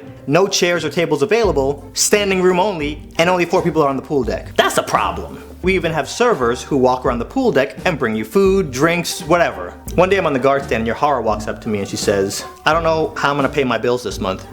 What you mean? Every day I come to work, there's nobody out here and there's nobody to serve. People come outside, they see there's no seats, they go back inside. Imagine walking into a restaurant like Chili's and every seat is taken with somebody's purse or just random crap scattered everywhere, but the restaurant is empty and you can't sit down. That's the equivalent of what's going on right now. And I didn't think about it like that. So that little guy on my shoulder is like, remember you said you're gonna face confrontation. You don't really need to face confrontation. It's not really your job. You're just a lifeguard. I know in the back of my head that if I start moving people's towels, that's gonna lead to confrontation. Maybe I should take this up with Jimmy, our supervisor. So I go into the fitness center, that's where the office is. Here's the thing about Jimmy. Jimmy's so laid back, I'm pretty sure every day he comes into work, he's under the influence of something. Jimmy, people out here reserving seats, can't nobody sit down, servers can't get paid. What should we do? Yeah, I'm pretty sure that's not even our department, bro. Don't even worry about it. We're the ones that have to pick up towels. I think that falls into our department. Jimmy. Yeah. What do we do about these towels? Should I pick them up? Should I leave them there? What should I do? No, bro. Don't even trip. You're crazy, bro. Just watch the water. That's all you gotta do. But each day goes by, these servers going home broke. Every morning, I'm watching people come out, reserve like 10 chairs, lay all their crap out, and then leave. I'm watching these servers stand around, not getting any money for 6-7 hours. I'm watching these guests come out, they can't sit nowhere. If you do something, it's gonna lead to confrontation, just so you know. I come up with this system. We had a problem with locals that would sneak onto our pool deck, so anybody that came onto the pool deck, you have to show your room key and we give you a wristband. I launched my whole plan with a clipboard. I didn't need the clipboard, but I know if I'm standing outside with a clipboard, I'm gonna look official. I grab a stack of these wristbands. First thing in the morning, nobody's in the pool, so I'm just standing out there looking. I'll see a guest come outside, she starts laying down her stuff. I'm just staring at her. When we make eye contact, I'll look down and I'll write something and I'll look back at her. She'll keep laying her stuff out. Now she's starting to look a little nervous. She'll walk inside. I walk over, I take the wristband, I write down the time, I write an arrow, and I write the number of chairs they reserved. And I tie that wristband to the chair. If they don't come back in 30 minutes, I'm taking all their stuff. This is gonna lead to confrontation. There was one lady that came out and reserved like 7 chairs. She saw me writing stuff down and you could see her feeling a little uncomfortable. So as she starts walking inside, I start writing on the wristband. She comes back outside. What are you doing? Well, ma'am, we have a problem. People come out, reserve all these chairs, go over to the parks, and the people who actually come out here midday to swim have nowhere to put their stuff. I came out here yesterday and there was no chairs, so I figured I have to do what everybody else is doing. So if I come back here at 2 o'clock, you're gonna find me some chairs, right? Ma'am, I'll make sure there are chairs out here for you. Okay. Picks up all her stuff, goes inside. I'm timing everybody. I'm walking by, I'll check the times on the wristbands. Cool, it's been 45 minutes. Grab up everybody's stuff, put it in lost and found in the towel hut. The plan is working. Guests come outside to get in the pool. Their mom and dad have somewhere to sit. Servers can serve them. There's peace on earth. But then we get packed. And people from the parks start coming back and the reserved chairs and their personal items are gone and people are sitting in their spots. These guests start to get mad. They find the roamer. The roamer points the guest over to Jimmy. They go to Jimmy. I can see the confrontation coming. So now here comes the supervisor and this angry family. AT, did you move their stuff? Oh yeah, you came out at 7:30. You laid out 7 chairs. You walked back inside. Never saw you again. I put your stuff in Lost and Found. Why would you do that? Ma'am, if you leave your stuff intentionally or unintentionally, it's considered Lost and Found. Oh, that actually went better than I thought it was gonna go. But then a lot of guests started coming back, and they all started wondering why they couldn't find their seats, and they're all getting sent to Jimmy. There's one thing I didn't account for in my whole master plan. By 2 o'clock, we had a pile of Lost and Found in the towel hut. I didn't partition off people's stuff. It was just Lost and Found. Blech. I'm at the top of the slide, and then I hear, Hey, AT, could you come to the towel hut, please? I'm at top of the slide. I think the bump's coming through in like 15 minutes. Yeah, I'ma need you to come right now, though. I'ma send someone to cover you. We have a situation. I feel that anxiety just creeping up on me. I round the corner and I'm walking to the towel hut and I see this lady with her 2 kids. They all look peeved. Can I help you, ma'am? Yeah, I laid my stuff out and went inside for a few minutes and my stuff is gone and there's no chairs now. Oh yeah, I remember you. You were sitting second row, right? Yes. Yeah, no, actually, you were gone for 6 hours, and yeah, your stuff is over here. She's telling me what she left out, and I hand her back her stuff, and then I say, is there anything else? And I see this light bulb go off in her head. Yeah, I had this very expensive suntan lotion. Just the way she said it, I already knew she was lying. Okay, ma'am, can you describe or name the brand? I don't remember the brand, but it was in a brown bottle with a tan cap, and it was really expensive. So I'm digging through this pile. I dig through it twice. Well, ma'am, I don't see it. Is there a manager, like a general manager or somebody I can talk to? Next thing I know, I'm walking around the pool deck picking up towels. This lady and her kids are chilling in a cabana. These cabanas are like $125 for half a day. I put 2 and 2 together real quick. I know she complained to the GM that I lost her expensive mystery lotion, and now she has a free cabana. This goes on for a few days. For the most part, everybody's happy. Word gets out. I even developed a nickname. The guests start calling me the Towel Nazi.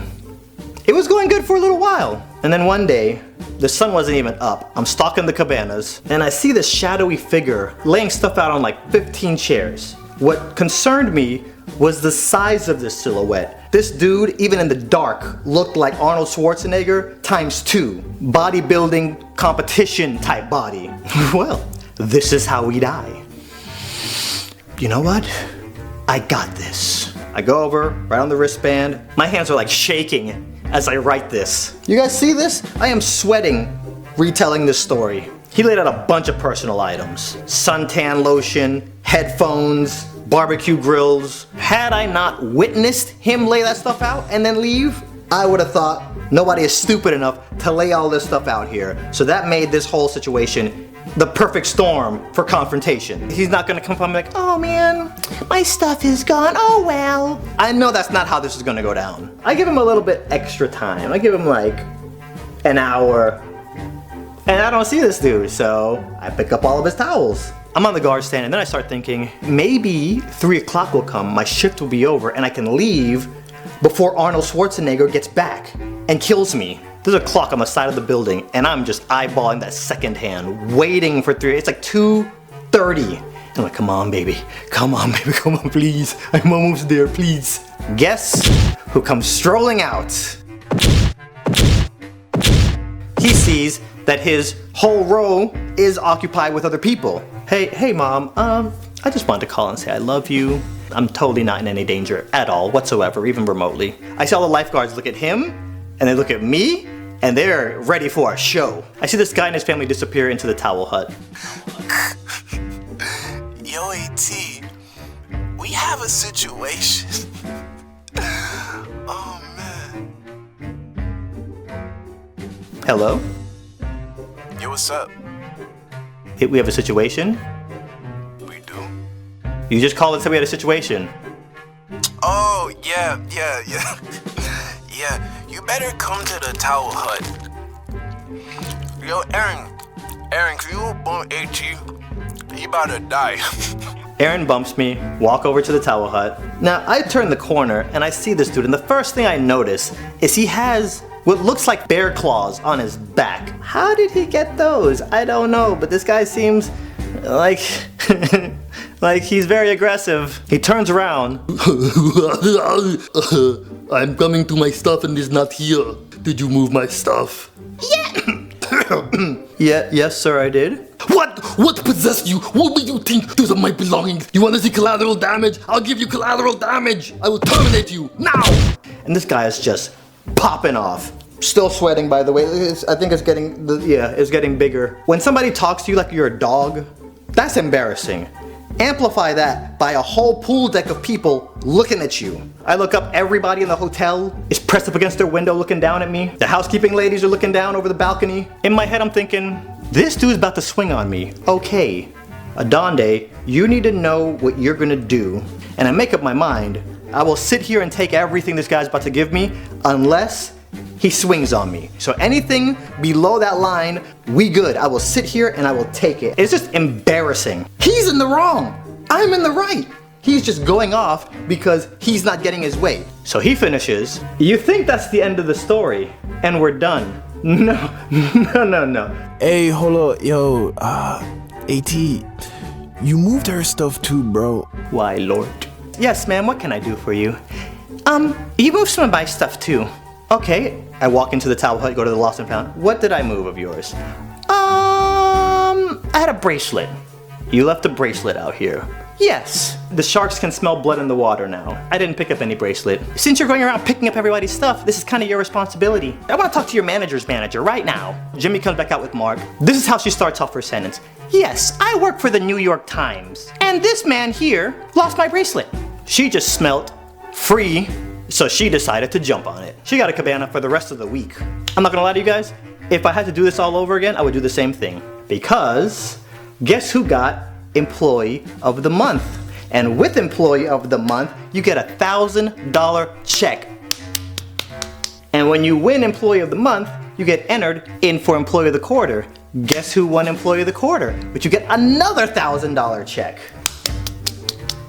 And when you win Employee of the Quarter, you get nominated for Employee of the Year. I didn't win Employee of the Year. My acceptance speech for Employee of the Quarter, I tried to be humble, but it just came out as like bragging. If you have a fear that you're currently dealing with, just face it head on. I'm noticing a spike in Disney related videos here on YouTube. I ain't complaining. All I'm saying is none of y'all turkeys love Disney more than me. I just can't be up on here every week talking about Tangled and Brave. That's gonna hurt my street cred. I'll be going to the Cypher. I can't be in the middle of a freestyle battle and have these dudes clowning on me. Let me tell you the kind of cast member I was. I'd work my 8-hour shift at Disney, clock out, and hang out at the park for the rest of the day until the park closes.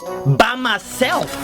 I go hard in the paint. And I do miss working at Disney, I'm not gonna lie. However, there's some things I don't miss. For example, I don't miss how everybody and their mom will be hitting me up asking for free tickets. Be getting phone calls at 6 o'clock in the morning like, hey bud, I'm gonna need you to meet me at the gate tomorrow. I need about 15 passes.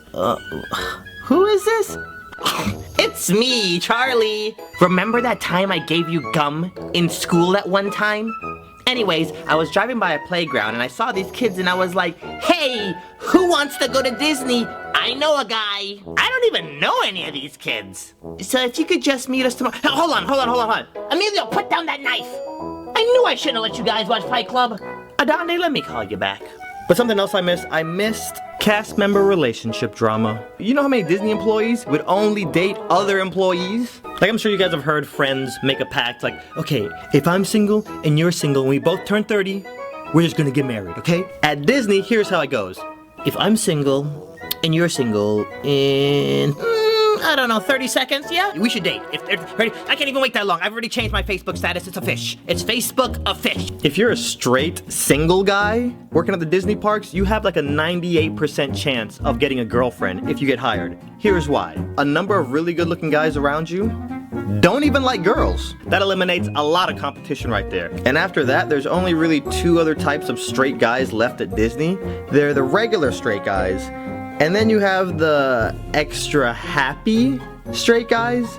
They usually carry around a fanny pack. just in case they have to time travel back to 1998. They go to the park with their Kylo Ren doll and they push it around in a little stroller. And they're really concerned about trading pins. There's nothing wrong with these guys. It's just they're not really concerned with getting a girlfriend. So I said you have a 98% chance, but in reality, that's like a 3,000% chance you have of getting a girl because there's virtually no competition, which kind of confused me because I had no girls and I was not that guy. There was one thing that happened to me at Disney. I'm sure this has happened to some of you guys. You have coworkers that actually don't put forward that much energy, or maybe they put forward the same or even less, but they're the ones getting rewarded. So if you do anything and you like exceed expectations, you get what they call a fanatic card. Everybody would get fanatic cards except for me. There was one kid in the college program who was literally breaking rules and getting fanatic cards. Be talking to the manager like, man, you remember them cheerleaders that came through last weekend? Yeah, of course. How could I have not? Of course I do. I got one of their phone numbers. That's great. Oh my God, that's amazing. I went back to one of their hotel rooms.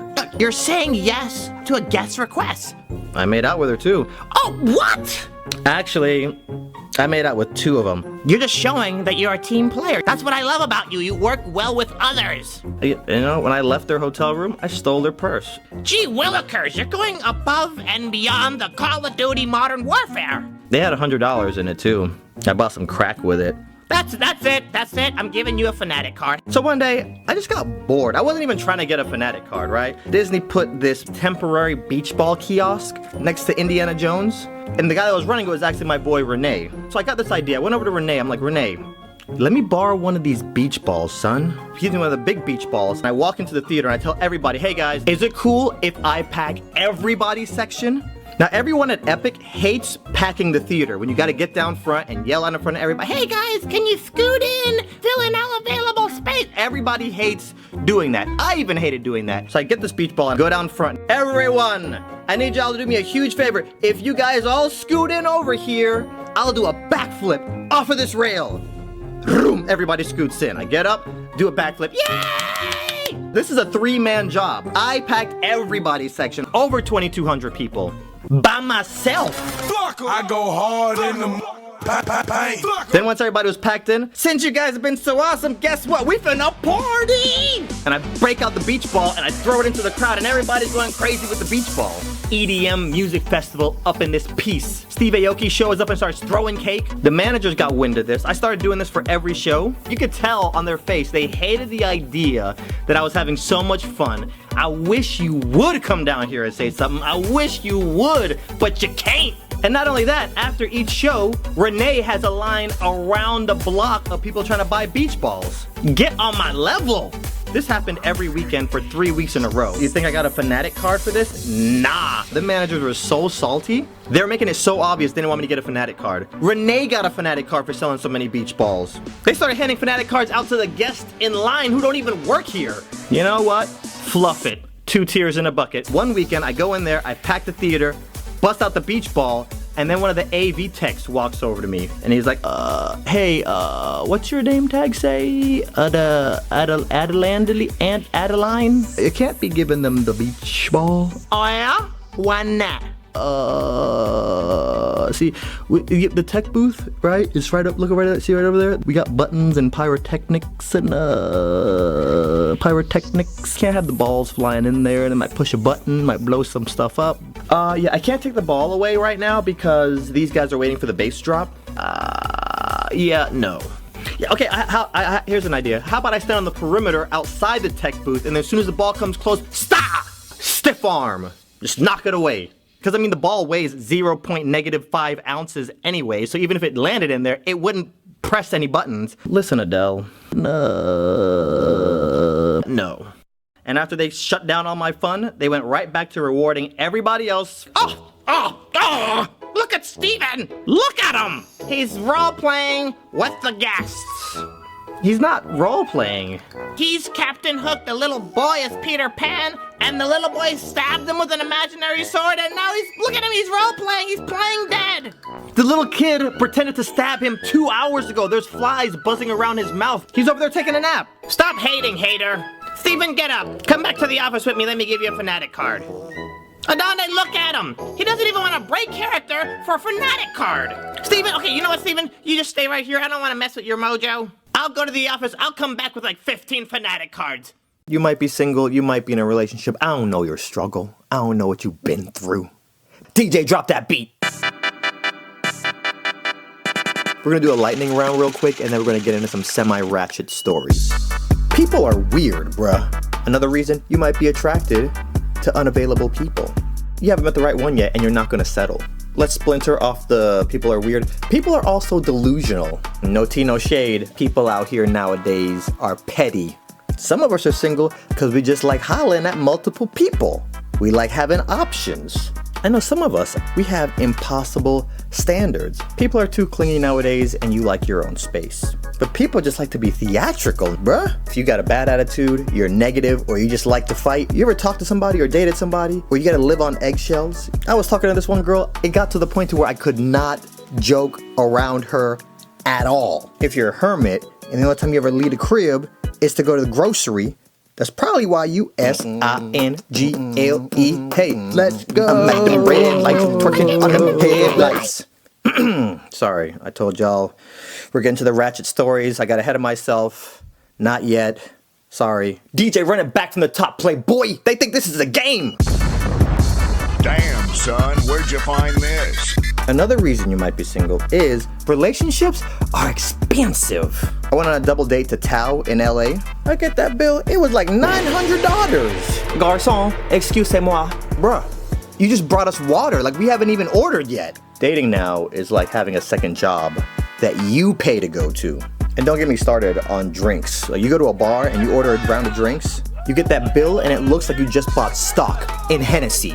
You used to be able to say, I'm emotionally unavailable. Now, you just say, I'm economically unavailable. And the worst time to be single is immediately after the breakup. A lot of us, we just broke up. We're fresh out of relationshipville. So we drive over to Cheesecake Factory to eat our feelings. You get there and the server brings you that Linda fudge cake and you're about to mush it up. And as you're about to take that first bite, you turn around and then right behind us, the two teenagers are getting engaged. And the dude looked like he just got his driver's license, right? Everybody's always madly in love whenever you're not in love. Walking down the street nowadays feels like you're in a Disney movie where everybody is holding hands and you're the Disney villain walking alone all by yourself. And also, I don't want anybody to misconstrue what I'm saying. Being in a relationship is awesome. Companionship is awesome. However, being single is awesome.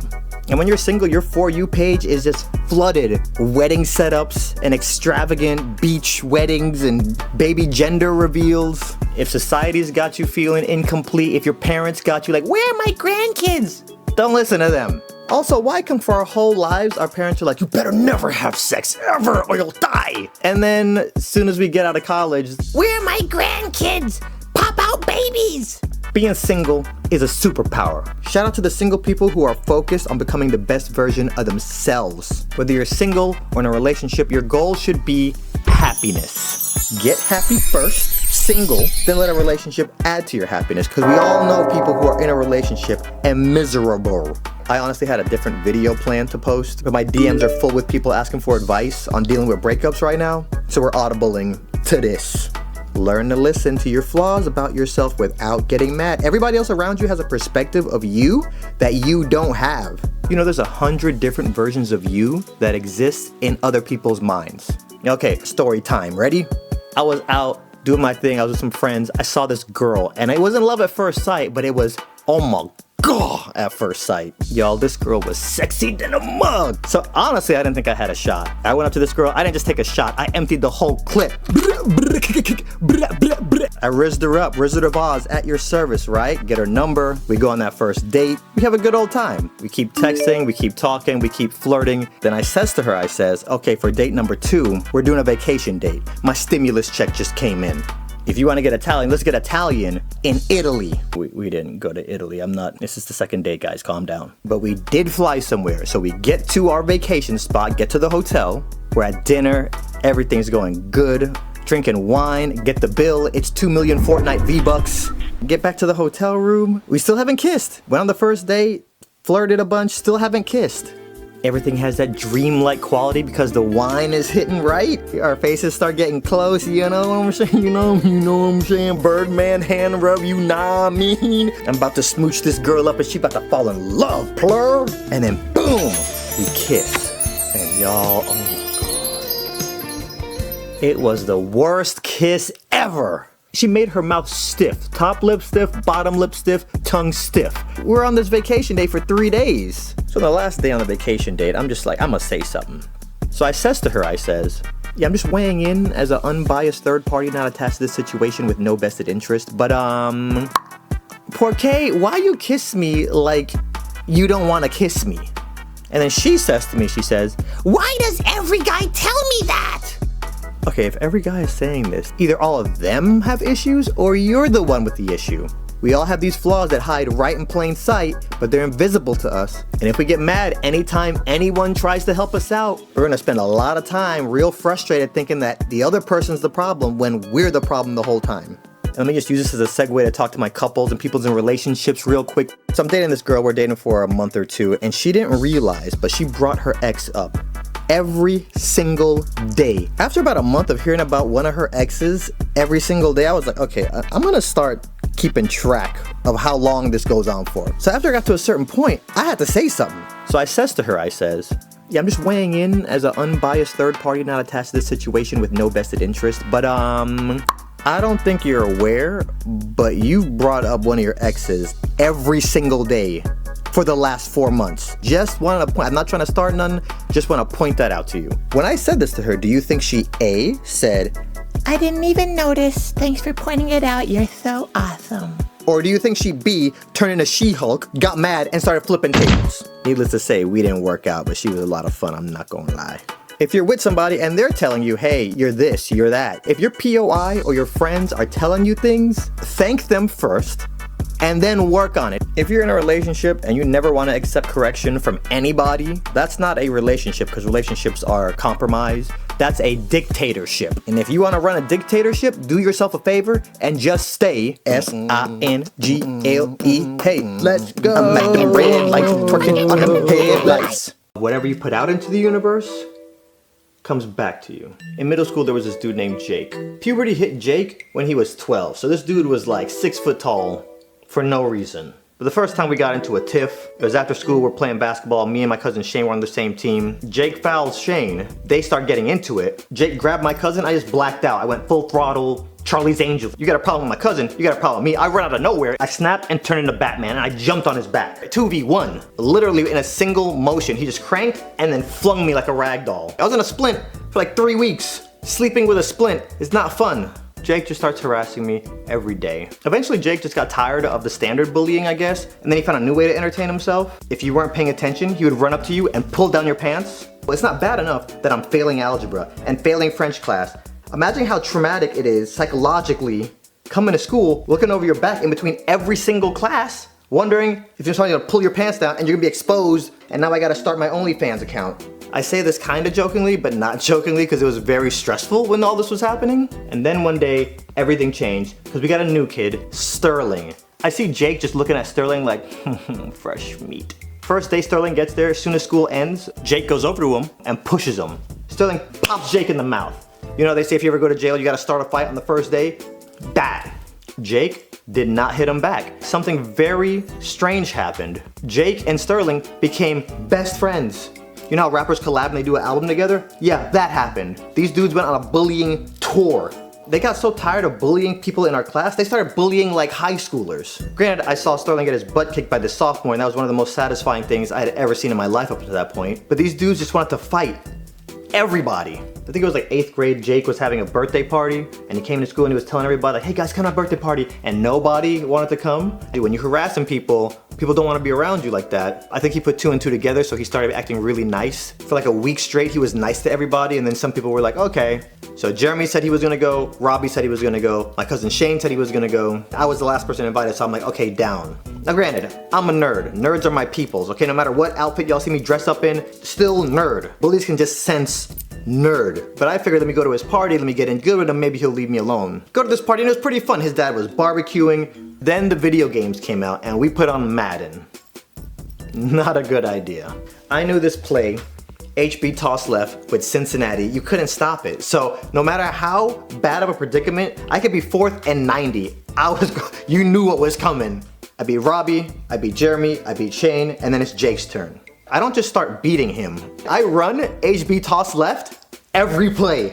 And I was talking junk the entire time. I made it a point to beat him worse than anybody else at the sleepover. I was thinking this dude is gonna go back to harassing me anyway, so I might as well just get my revenge right now. For 15 minutes, I gave him a taste of what he'd been doing to me for the last 3 years. So then around midnight, we're all in his room and he says, let's all see who can stay up the longest. Whoever goes to sleep first is gonna get it. We're in his room, we're just talking. We're all there and we're talking, I'm just like, yeah.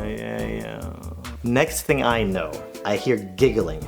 I am woken up by the sound of laughter and the smell of beans. I don't know what's going on, but I'm mad because everybody's laughing and I realize they did something to me. They opened up cans of beans and poured it all over me. They poured it on my head, they poured it down my shirt. Shane is there, holding a can of beans laughing like, bro, eat two, Brute? You remember the time I jumped on Jake's back to save you? I have not eaten a single bean since that night. I'm traumatized, I just have PTSD. Monday comes, we go back to school, Jake goes right back to bullying everybody. This dude just made middle school a traumatic experience for every guy in our class. And once high school hit, Jake went off to a different school, I went off to a different school, never saw that dude again. So I tell you all that backstory to catch you up to now. Shane has a barbecue, we're out there talking, we're catching up. You remember Jake, you remember that time I saved you? I jumped on him like I was Darkwing Duck, and then you stabbed me in the back by pouring beans all over me at his party? And then Shane goes, oh, did you hear what happened to him? No.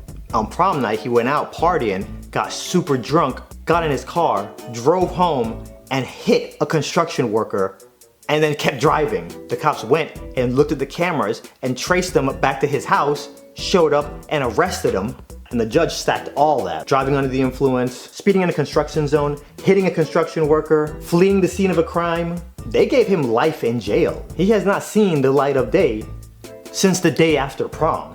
Obviously, I was not happy hearing this news, but this is real life, no respawns. I'm gonna get on here and share this story because hopefully somebody can learn something from it, but I don't want to hear any more stories like this. We're all human, we're all gonna make mistakes, but they say what you put out in the universe comes back to you. I was chilling with my boy and he was like, hey, I saw your raising kids weird on purpose video and you know that's not how it's gonna work, right? Whatever you want your kids to be into, they're gonna wanna do the opposite. It doesn't matter what it is. I was like, that sucks for them. Because if one day I'm like, hey kids, let's watch anime. And they go, anime sucks. I'm gonna have to drive them to the mall and leave them there. From Trinidad and from the islands, we don't know that world. We don't have a choice. My mom wanted me to learn piano when I was little. Guess who took piano lessons for 8 years? 8 years. I'm over at my white friend's house and they're calling their parents by first name. Their mama walk in. David, how many times did I tell you, clean your room before friends come over? Dang it, Susan, what the F? How many times have I told you, stay out of my flipping room? Let me try something like that. My mom would not let me get the second syllable out of my mouth. Adonde, clean your room! Oh yeah? Well that... Natasha wins. Fatality. Flawless victory. That's how that would go down. Not all my white friends would talk to their parents like that, but even now, I'll be chilling with my friends and their mom or dad will call and they'll look at the caller ID and be like, oh. And I started wondering, like, why does that happen? Like, they're not fighting with their parents, they're not mad at their parents. And then I caught myself a little while ago doing this. And I started wondering, like, why is that attitude associated with our parents? I think it's internally, we start bottling up all the times that our parents have ever annoyed us and we just put it in a certain compartment in our brain. Not really doing the same for ourselves. You know how many times when I was little, my dad would be like, all right, I'm ready, go pee before we leave. I don't even have to pee. 15 minutes later, we're on the road and I'm looking up at my dad like, I have to use the bathroom. And I'm pretty sure a lot of y'all were like me. I was a mischievous kid. This is a Donde Thorn. Yes, that's me. You know how many times I've stolen stuff from the grocery store? My mom would finish shopping, we're in the car driving home. My mom turned around like, where did you get that Butterfingers from?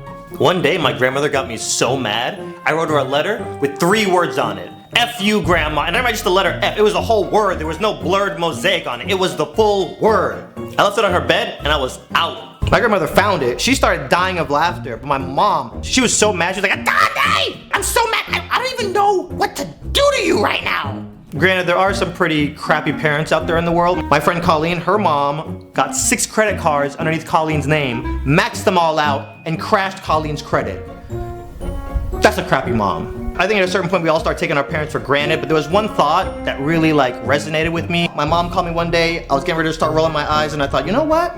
This lady is instrumental to my existence. If not for her, I wouldn't even be here right now. No boyfriend, no girlfriend, no regular friend should be more important or more of a priority than your parents. I know, crazy, right? Because honestly, our parents didn't have to have us. And even after they did, it would have been very easy for them to just pull up somewhere, be like, peace, and bounce. I don't know, just something to keep in mind next time your parents are being annoying AF. House. I knock on the door and her mom lets me in.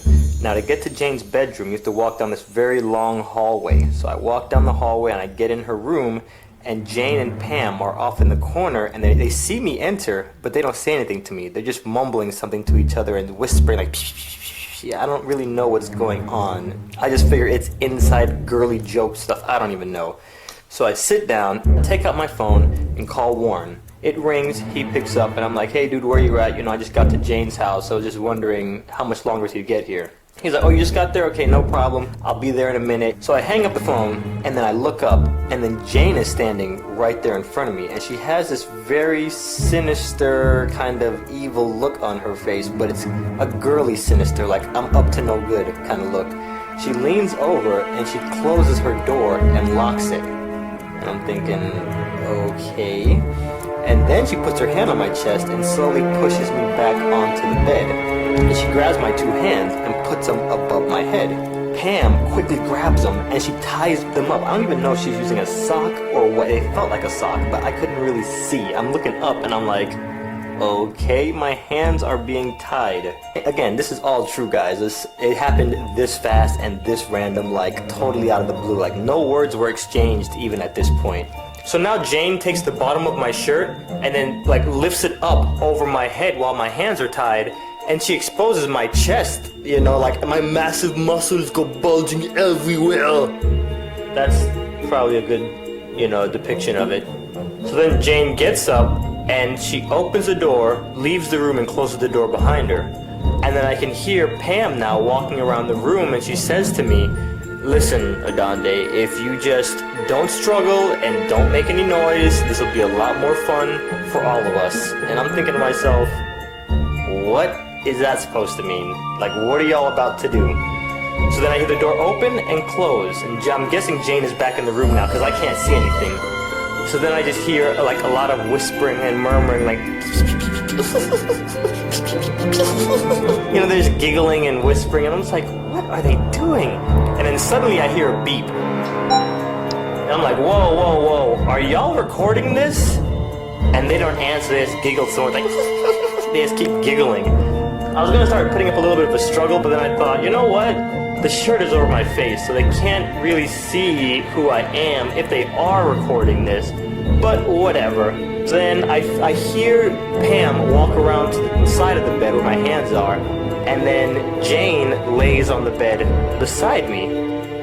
So then there's this awkward silence for a little bit, and then suddenly I feel something that's hot and cold at the same time, wet. She starts rubbing ice all over my chest. As soon as I felt it on my chest, I jumped and I was like, ah! And I started squirming and making noise.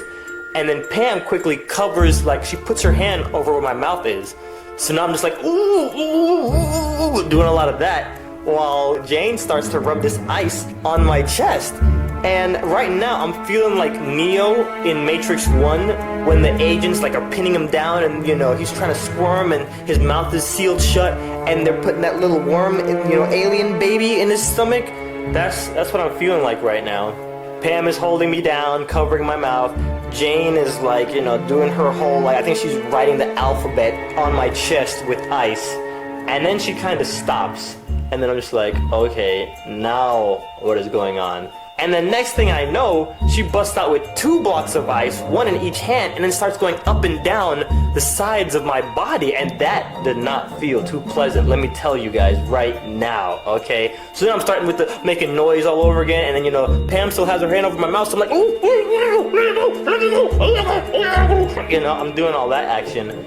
So then she starts rubbing it in circles around my belly button, and then I feel her fingertips with her other hand kind of start to creep around the top of my boxers, and I'm like, I know this girl is not about to go into the no-no zone with that ice. I know this. And sure enough, she starts to lift the boxers, and then I hear, and her mom opens the door and starts with, "Hey Jane, Warren's hit."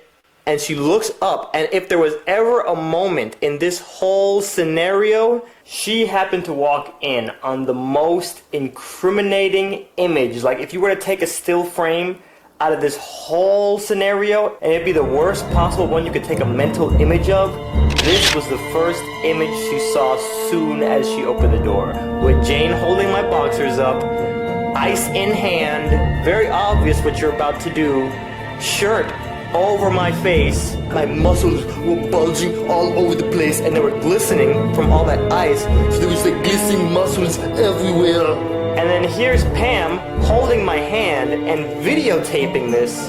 And you know, sometimes when somebody walks in on you and you're busted, your reaction is just to like quickly reset and then act like you're not doing anything. No, that didn't happen here.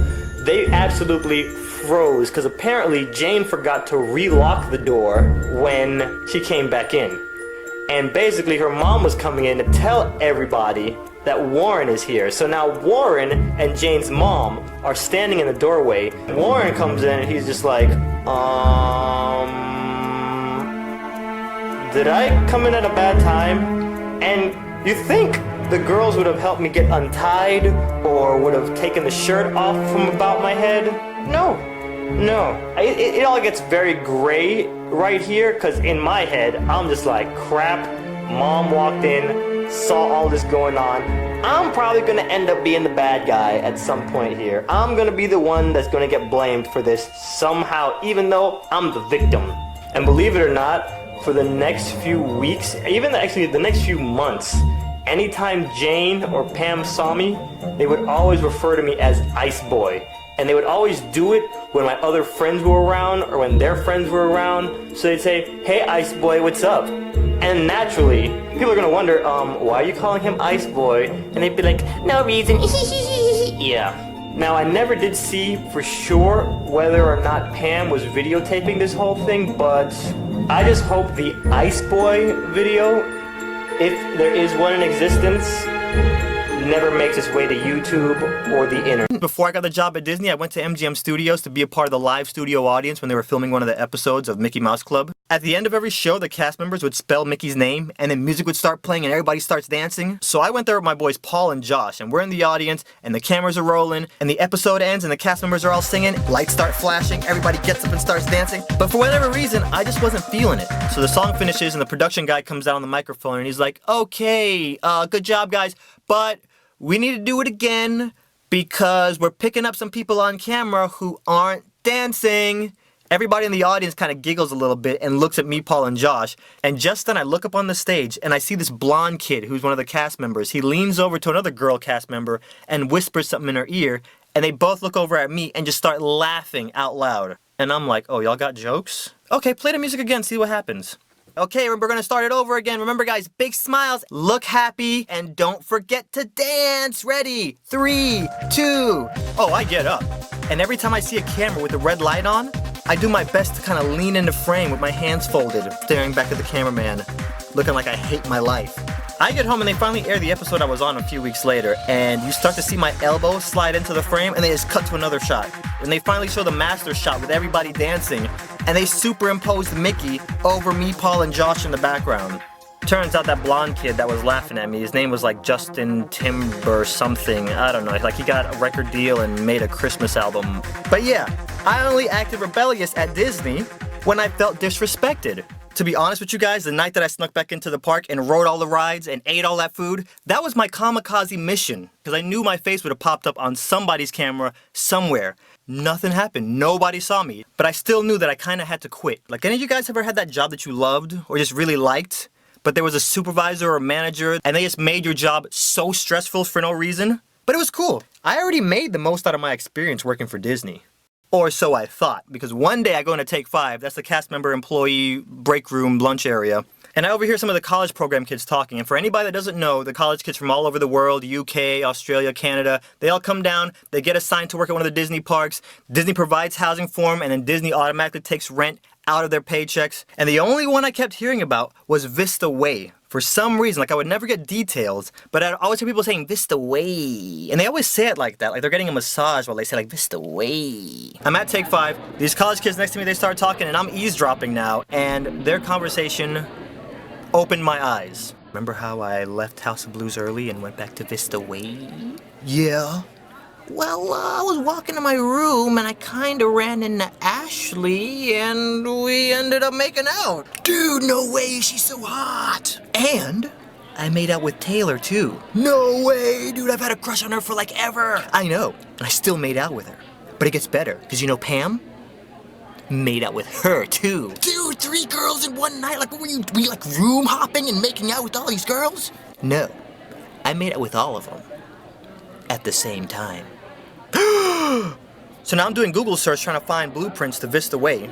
See, I was that 17-year-old that had still not kissed a girl. And this guy over here is making out with more girls than I hug in a single day. And the only way you can get into Vista Way is if you get signed in by a cast member who's staying there. Now, we had people that stayed at Vista Way who worked at Indiana Jones with me, but none of them really associated with me because the black man, we're just gonna call the black manager Ron.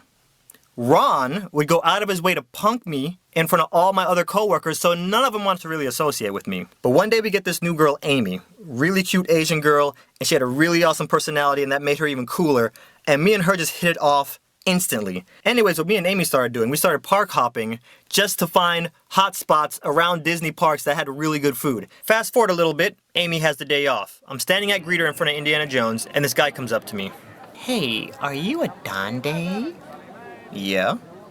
Hi, I'm Brandon. I'm friends with Amy, and I'm one of the characters. Oh, hey, what's up? Well, any friend of Amy is instantly a friend of mine. What's up? Could you possibly maybe give me a ride home? Yeah, no problem. Are you sure it's okay? Because I hate to ask, but I just don't feel like waiting on that stupid bus. Yeah, no, it's not even a problem, man. Like, where do you live? Vista Way. What? Vista Way. Why are we still talking? Get in the car right now. I teleported it. Let's go. I'm driving and he's telling me where to turn, and in my head I'm just like, yes!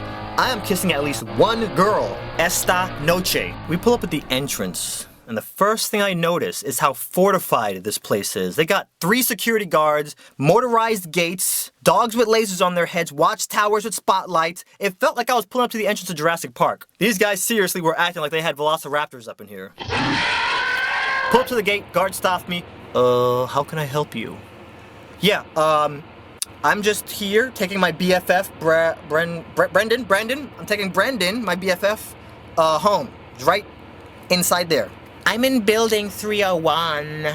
Okay, you get out here, walk to your building. I can't drop him? I mean, he's been standing all day, sir. What kind of a friend? I mean, I wouldn't be a good friend if I didn't go inside there, past the gate, and drop him. I am not happy as I leave. I pull away, and I'm sizing this whole place up. Y'all already know what's about to go down. Y'all know what I'm thinking. Because I don't care if I got a Shawshank Redemption my way over or under that fence, I'm getting up in here. Over the next week and a half, I'm just thinking about anything I could possibly do to infiltrate this complex. But one day, I just kicked back into my I don't care mode, and I was like, Vista Way, no Vista Way. I don't even care anymore. But I could feel my last day at Disney was about to happen. Like, some of you guys know what I'm talking about. Like, when you have a job, and you kind of feel that you're about to be, like, fired, or you're gonna quit. So, I kind of took matters into my own hands with this whole last day business. I went and got both my ears pierced. I knew there was no way I can go into work with both my ears pierced. I am quitting today. I go in, some manager is about to get my name and my name tag imprinted on their cheek. Our first show finishes and we're cleaning up the theater, and then suddenly I hear, scrub the ground! What is this music doing playing at Disney? And guys, this is my last day, so I don't even care. I just stop cleaning and just walk off. I go to investigate. So I just follow the music and I turn the corner. All I see is an explosion of cheerleaders everywhere. And for any of you cast members, past or current, watching this video that have ever worked at Disney for a year plus, you know exactly what I'm talking about when I say the cheerleaders. Every year, there's a national cheerleading competition that's held at Disney World, and thousands of high school cheerleaders from all over America invade Disney for 3 days. I had never seen so many girls in one place in my entire life. I felt like I was in a music video. And these girls did not look like they were doing any cheer routines I had ever seen before. These ladies were dropping it like it's hot. My mind was blown. I instantly run back to Indiana Jones to tell my coworkers, I'm like, guys, there's like 500 girls here. Adonde, man, they've been here since Thursday. We even hung out with some of them last night after work, bro. Wait, y'all are messing with me, right? Nope. Where'd y'all go? And what did y'all do? You know what, man? Don't even worry about it. There are hundreds of high school cheerleaders here. I am getting my first kiss today. Get to wardrobe, I get a beanie. Run back to the greeter spot. Guess who comes strolling around the corner? Yep, a manager. And it was a new manager. Never seen this guy before, and I'm just like, crap. He walks up next to me, and in my peripheral vision, I see him look at me, then look away. And then he looks at me like he's gonna say something, he's like, and looks away. And then he finally speaks. He's like, hi. Hey. How are you doing today? Fine. So, why are you wearing that winter cap when it's 90 degrees outside? Reasons. Medical reasons? And I knew this guy was not gonna just drop it. So I just lifted up the right side of my beanie and showed him my earring. Oh, no! Bless my stars, you have earrings! No! Rodriguez to any manager by Epic? And I'm like, no! This is my moment right here, thug life! This is Richard. I've got a code, I've got an employee, situation. Okay, 56 me at the nose. I turn the corner and there's this female manager I'd never seen before, and Richard. Now when it comes to managers that hated me, Richard was number 2 in command right behind Ron. So as soon as Richard sees that it's me that comes around the corner, he just starts smiling. This big, cartoonish, Kool-Aid smile on his face. We get over to him and he's like, what's the problem? The manager doesn't tell him, he just kind of looks at me. And at this point, you know, I'm not even gonna say anything to any of these people. I just raise up my beanie and show him my earring. Oh, Adonde, you know better than this. Okay, you know what? We'll just make this real simple for you. We're gonna send you home. Don't come back until you take your earrings out. And you guys know when you take a piece of paper and you crumple it up and you throw it into the trash and miss and have to do that walk of shame? Pick that piece of paper up and throw it back in? Yeah. Amplify that by 1,000,000. And you have an idea of what my final walk off Disney property was like. Because there were high school cheerleaders everywhere. I'm walking down Commissionary Lane and I saw something that almost had me rip my earrings out and run back into work. There was like 5 white girls all doing the Tootsie Roll. I thought I was looking at CGI because I didn't even know this was possible for white girls to be doing the Tootsie Roll this good. And even to this day, that was the last time I stepped foot into a Disney park. And I went home and just